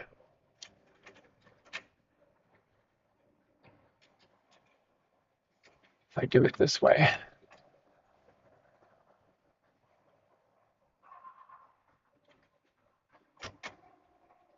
No, I'm close. Why are we not being able to operate our cutter the way it's supposed to? So that keeps shooting down there.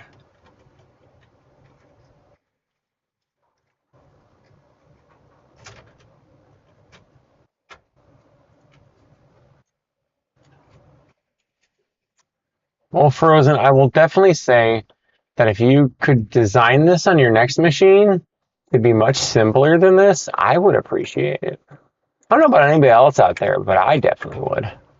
I love this machine, just not the cutter. But I have my gripes about the other machines too. I mean, when you get a clog on the P1S, you got to disassemble the whole friggin' extruder gear. So at least this one, all I got to do is take the front cover off. All right, aligning horizontally. It's easier said than done, though. Hey, okay. So, Pro tip: when you go to do this, push your cutter in all the way, and then get it to slot into that tiny little slot it needs to, and then don't take your hand off it and put a screw in it to hold it. Hey, try not to lose your screws while you're doing it either. I hope I did that to where you guys could see. If not, my apologies. But I'll try to explain it here in a second. That was a pain in the butt, Andrew. You are absolutely correct on that. But I think we've got it reassembled properly now because I believe I can, or not. Okay. Just lost the screwdriver out the poop chute. That's funny.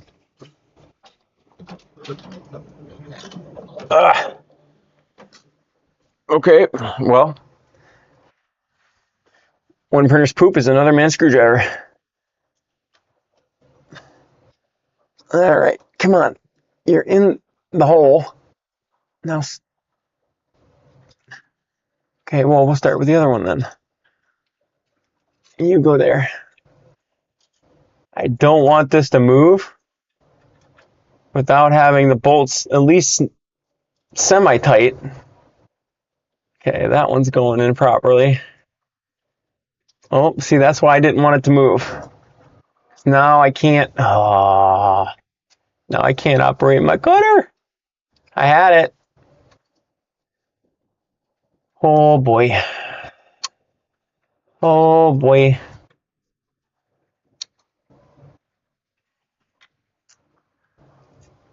Gotta do it again, guys. Sorry. I think the key to this is going to be once I get that in there, I got to get that top screw in because I think that's what holds the cutter from being able to bounce back out. All right. We're going to try that again. All right. Practice makes perfect, right, guys?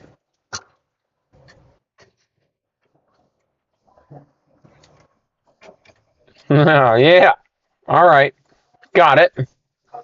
Now we need to get this screw, I think, is the must for alignment. The top left screw. If I can get that in there, wherever it belongs.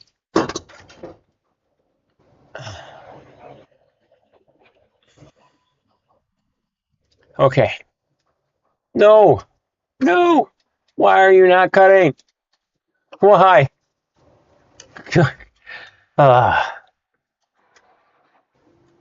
Okay, I was wrong. I was definitely wrong.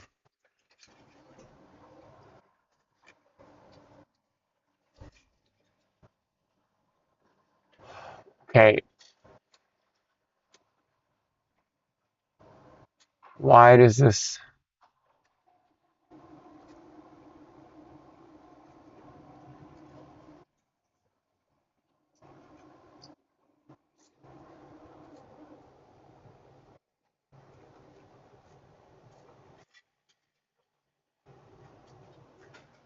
Okay, so why I was struggling is the spring was in the wrong position. I kept pushing the cutter out.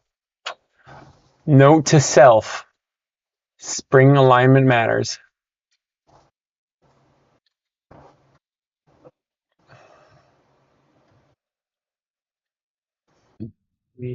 This spring alignment matters.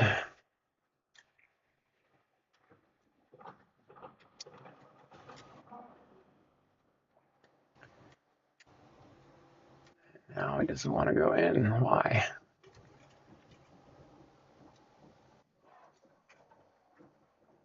Trying to be extra careful of that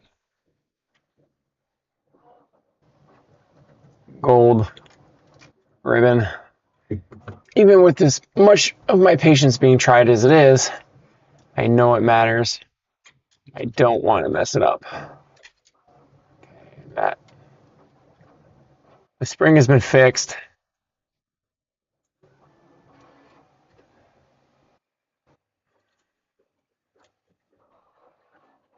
Get that gosh darn spring to get back in there though. There we go. Okay. Okay.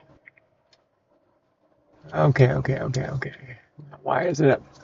Oh, this is hard to do.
The struggle is real for this one, guys.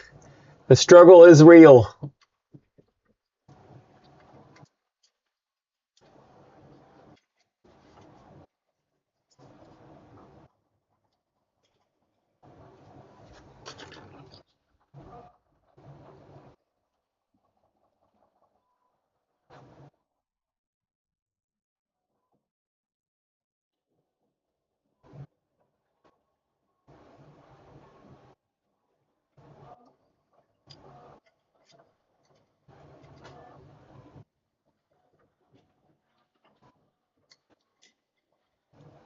Okay.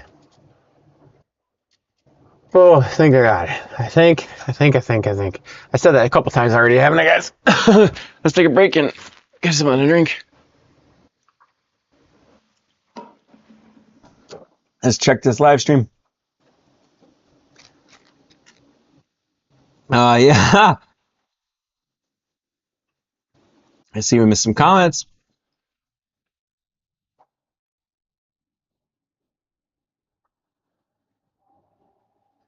David Walton said, it should not be that hard to align them. We really need more quick swap options for parts. Andrew says, I couldn't imagine having a print farm and dealing with this. Hopefully a whole assembly can be sold. David Walton, at this point, me walking with a machine to trash can out of frustration. I'm going to agree with that last statement. Like, this is wild. I'm sure once I get this down and learn it, it'll be a little easier, but it's the first time, no thanks. A pass. All right, it's horizontal. The spring's where it's supposed to be. If it doesn't work, I don't know what to do.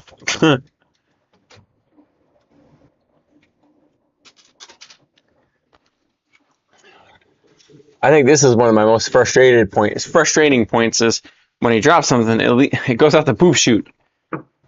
Like, the interior of this machine could have been better. All right, I gotta use 2 hands on this one, guys. Sorry. Okay, align the center of this here. Horizontal position. This is wild.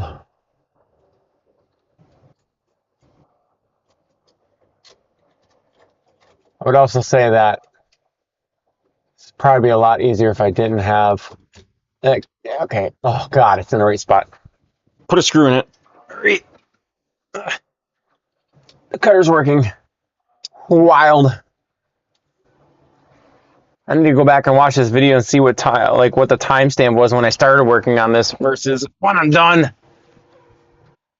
Sorry if I bumped the camera. My apologies.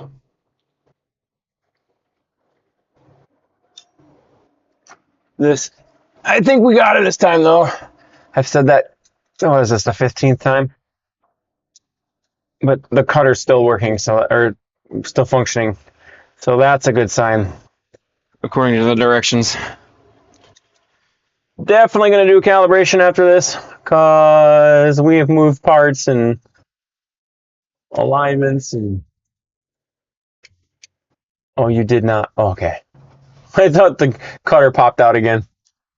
It's fine. All right. Okay, that one's tight. My word, this is a lot more difficult than I was expecting. I knew I was dreading it for a reason. Okay, we got to put this back properly. I'm going to slide this forward so we can see it better. Ugh. All right, where the heck did this thing go? Oh, it's underneath the tape. All right, pull the tape back. This has got to get positioned in there like that. I remember your comment, Andrew. Making sure it's seated properly. Okay, it's in there. I probably should not have used my finger for that, but you know, what can you do? All right, that's back there. We're gonna put our green connector back in the green connector spot. I think that was the direction that I needed to go. Yep. That connector was not easily removed, by the way. It takes a little bit of pulling to get that connector back, or out of there and back in. It's seated in there correctly. Whew. I'm glad I have this printer up higher. Hey, where did my other connector go?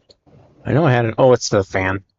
Okay, so this is back where it's supposed to be. I'm going to push this back in there where it was before. Okay, that's back where it belongs. Get our stuff out of here. Okay. Blue connector back into the blue connector spot. I gotta hold the printer.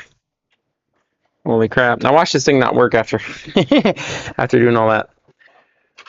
Okay. Would you look at that? If you're just now joining us on the live stream, you missed the most fun part. Just kidding. I'm gonna clear this off a little bit. I will say though, now that I know how to do it, it'll be easier next time. Getting that aligned was not easy, and if I don't have to do it with the without worrying about moving the camera, it'll make it so much easier. But a swapping system would be great. Even if I had to swap a whole extruder assembly and just plug and play, that'd be much better. Okay, so PTFE tubes gotta go back in. I gotta print some sort of guide for that. All right. I'm gonna move this back where it was, or thereabouts.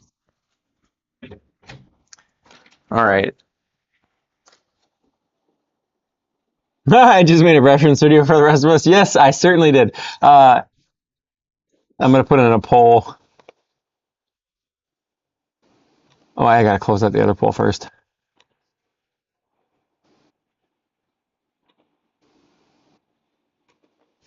Should we proceed with powering on the machine? I believe I am fully prepared to turn it on, but I want to make sure I check with you guys that who have been watching me struggle through this a little bit on that. Make sure I didn't miss anything.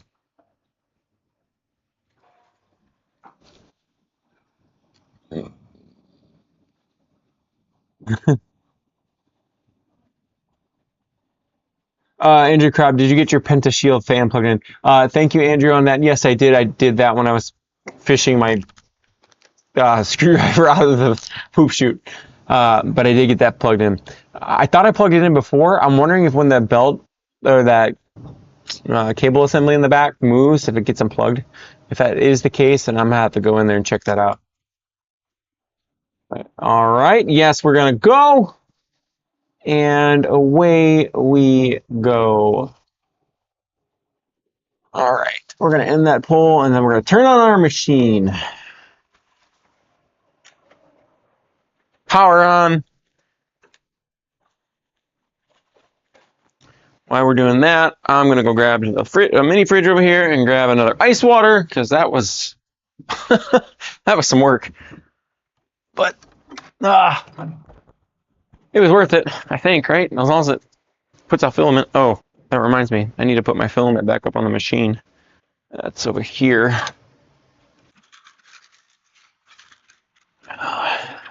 So we got that. So this filament holder, I mean, it's just a basic filament roller. It slots in here like that. You can print ball bearings to go with it or buy some, but it rolls just fine without it. So I'm not too worried about it. I'm sure it keeps riding up.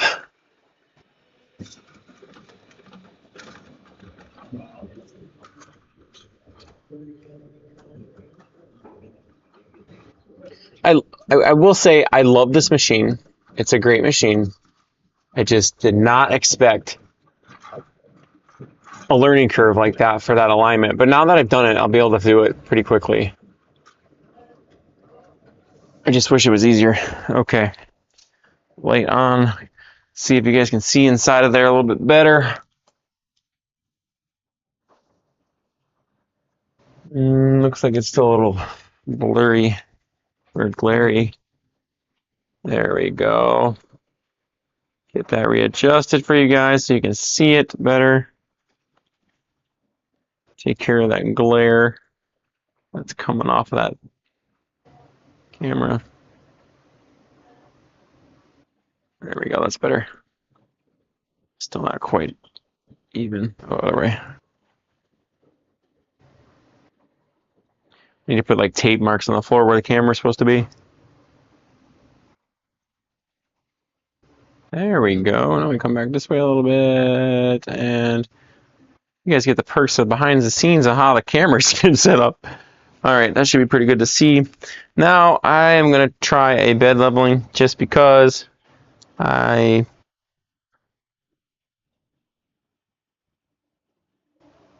did a lot of work in there, and I want to make sure that I'm not going to grind my build plate up.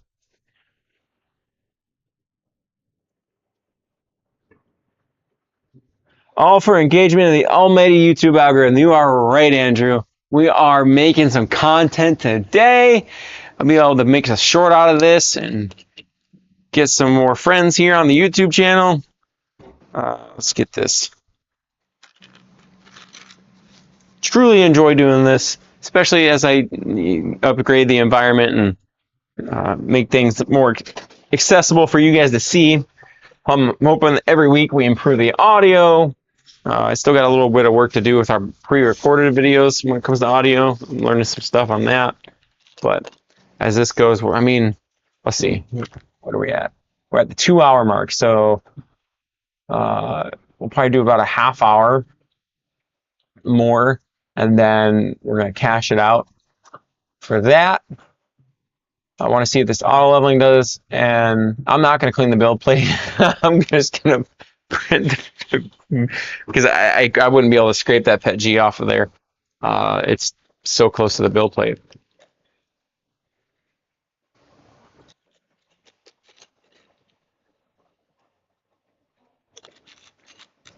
And that was some work. That was some work. All right. Now that you guys have seen that process,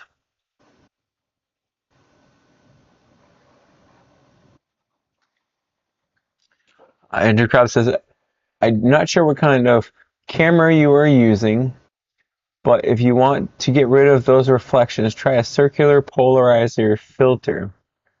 I will look into that. Right now we're streaming with two different Logitech cameras. This is the Logitech, yeah, it's like C190 or something like that. And then that's the mainstream camera is the Logitech MX Brio.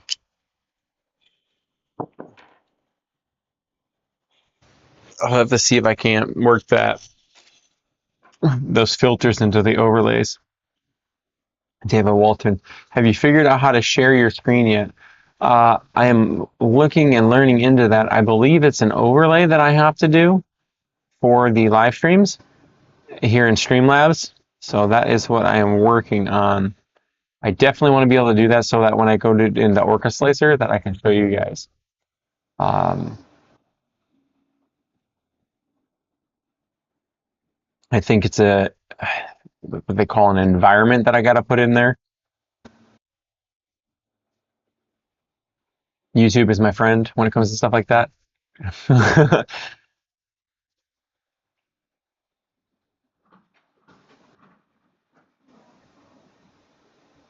get to learn a little bit every day when it comes to this kind of stuff.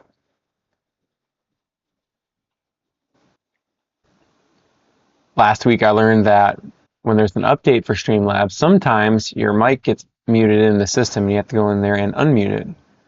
That's why we didn't have audio in the beginning of the live stream. Let's see how our other prints are doing, shall we? Oh, well, that Lion's Hammer's doing pretty good. It's about halfway done. Candy Corn Dragon's doing pretty good. It's actually really good. Our other one is, nah, we've seen better out of that one, but it'll be all right. All right, we're moving and grooving now.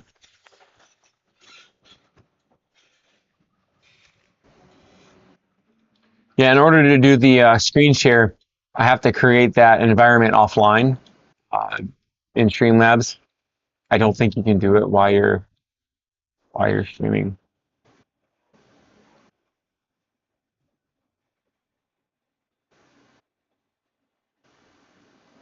I don't even know if it's a scene. It's not an environment. It's a scene that I have to add into it, I believe. I've also been doing things with like Power Director 365, been learning things like that, how to troubleshoot audio and stuff like that.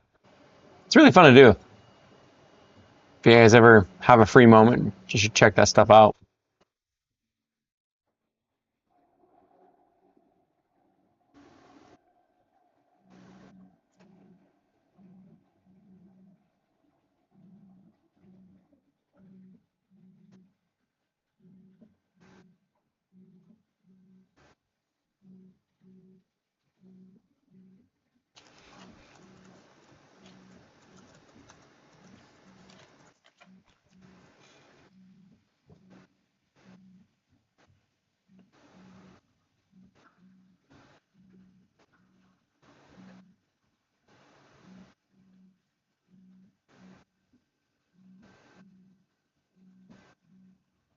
Oh, if you guys were referring to the reflection earlier, I had to shrink the maintenance camera or the printer camera so that you guys could see the main camera again. I blew that up so that you guys could see a bigger picture while I was working on the printer.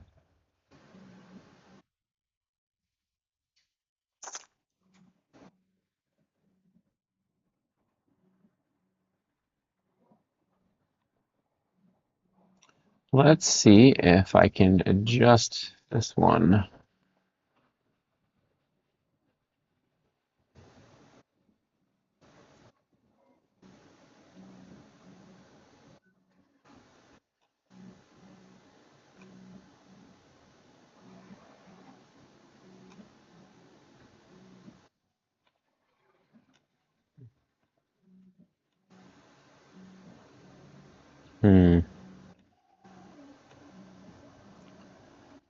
Not seeing any of the polarizing filters for that. I'm wondering if it's because of that. I bet if I put it closer, maybe.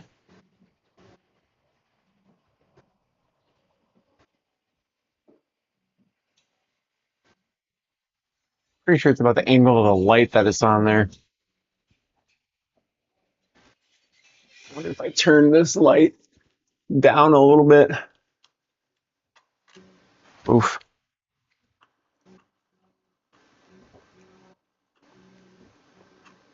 This light happens to be right above the printer, so I'm just checking out the different settings that I can do with it.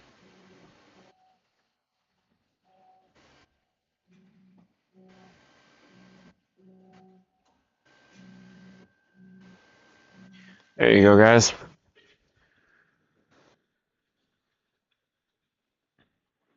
I'll have to see if there's not a camera mount that I can't mount right on that door.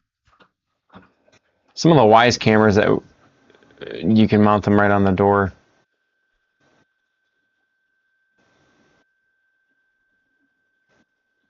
If I adjusted that enough to where... Yeah, there we go. We're back to normal. Hi, Dante.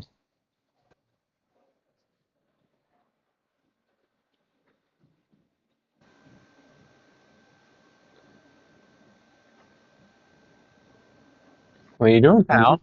What are you doing up there, huh? Yeah, you like this new printer, huh? Because it's really tall. All right, so the leveling's done. I'm going to start the print again.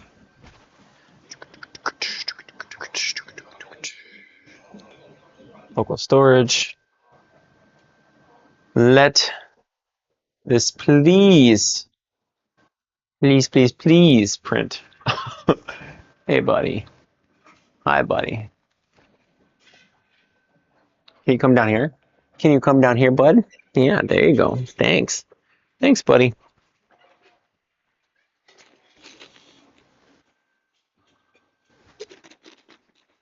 You want to help Dad put his tools away? Yeah, we got a lot of tools out here, don't we? We got to put our tools away, bud. We got our toolbox right on the other side here, so it makes it easier. We got to put this away. This one goes here. This one goes in here. If I don't put them away, they will wind up all over the workshop.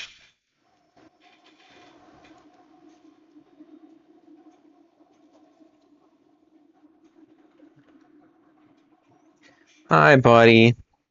Thanks for visiting. Thanks for visiting.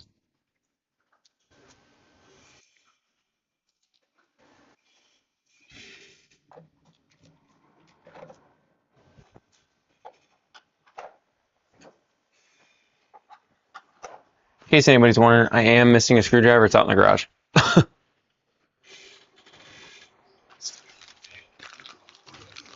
All right. Are we extruding filament? Please tell me we are. Oh my goodness, we are. Woo-hoo-hoo! Ah, yes. Oh my goodness. Never thought I'd be so excited to see poop in my life. I'm gonna put these back up here.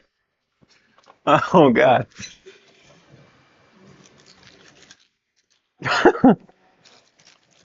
Put these back together.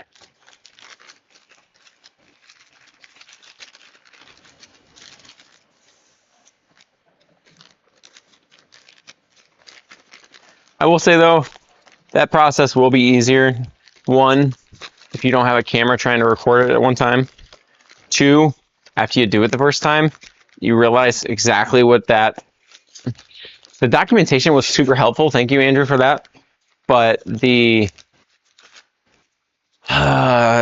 process will be much easier after you do it the first time.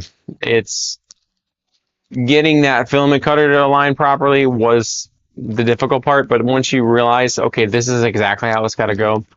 That second time, as you saw, I put it in there, not a problem. Or, I don't know if it was the second time, but the final time.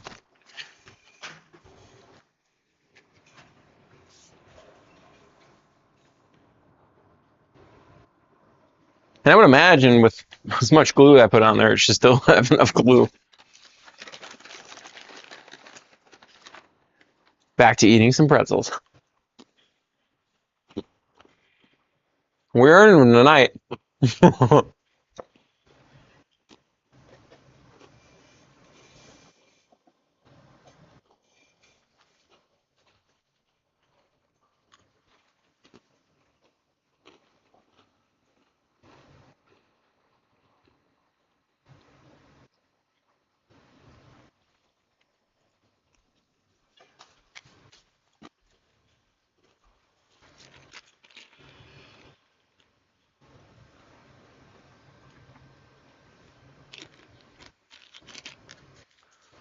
So we've officially had our first nozzle clog.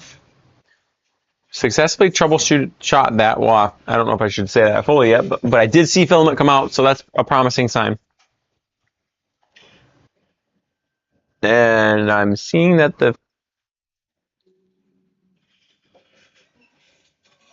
is that not? Yeah, the wiper didn't catch the filament. Ah.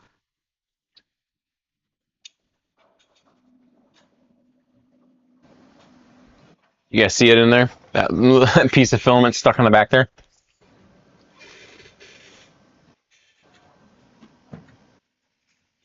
The wiper didn't catch it and pull it off of there, but it should be fine. But we've troubleshot our first nozzle clog. Now that we know how to do it, that's going to be a much easier process to do. We're printing with PETG. Hopefully we can get these to go, at least the first layer, and not to be a problem. It looks like it's going down pretty well, actually. We're using the Elegoo glue stick that I have a bunch of these. I think I got them when I got the Centauri Carbon. So we're troubleshooting that, or we have troubleshot that. We're printing these for our art fair booth to put our Scatus panels up on, so we can display all of our different 3D prints on them. You can check those out in our next video that's upcoming. We're just finishing up the audio editing for that. That should be out either the end of this week or the very beginning of the next. Super excited about that series. You'll be able to watch. We review the basics of the Scatus panel, some of the easier prints that we've done for that, just to make our life a little bit easier around here in the studio. Paper towel rack holder, the nozzle holders, things like that. Or some things that we don't necessarily use for the printers, but for our prints, like painting and stuff. So we go from there. Our next episode, super exciting. It's going to deal with power and how to effectively manage your cables, things like that. How to put in some LED lighting behind your Scatus panel. That's going to be pretty cool.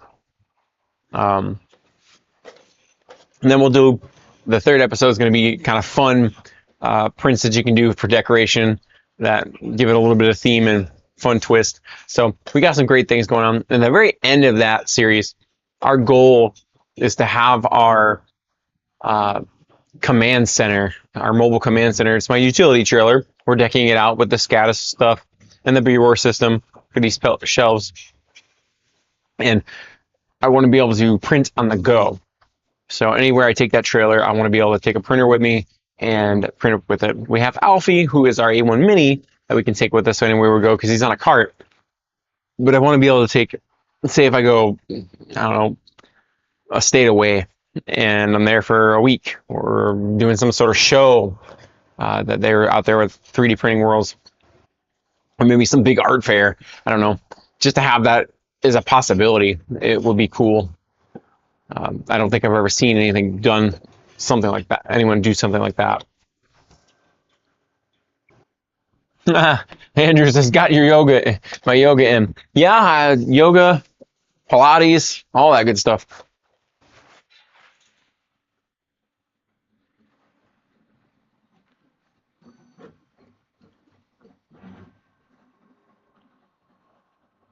And we're going to have to end tonight's episode with another nozzle clog. So our next episode, hopefully we've got this fixed for good. I'll figure out what's going on with causing the filament to not extrude properly. Because again, we're at that same section where the filament's not coming out right. So I'll check that out. Maybe it's something going on with the PETG. I don't know. I know when I printed with this, it was no problem. Maybe I need to dry it more. I don't know. But I will figure it out. Our next episode, we will get PETG printing, even if I got to use Strong Hero 3D instead. I will get that printing and changed out and figured out what's going on with that. My suspicion is that it needs to be dried out, that there's some moisture in it, and it's causing a nozzle clog.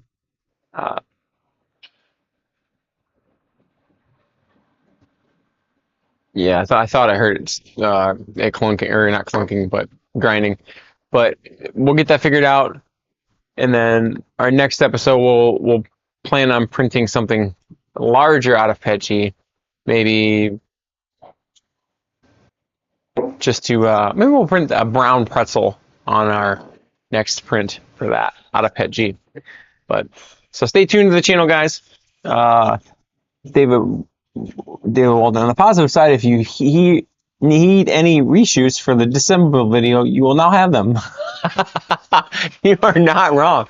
I will have plenty of footage for the disassembly and the reassembly of the printer or the nozzle. So stay tuned to the channel, guys. If you haven't liked, smash that like button, hit that subscribe. It helps out the channel, get us out there in that almighty YouTube algorithm, and we'll see you next week on The Glorious Geeks.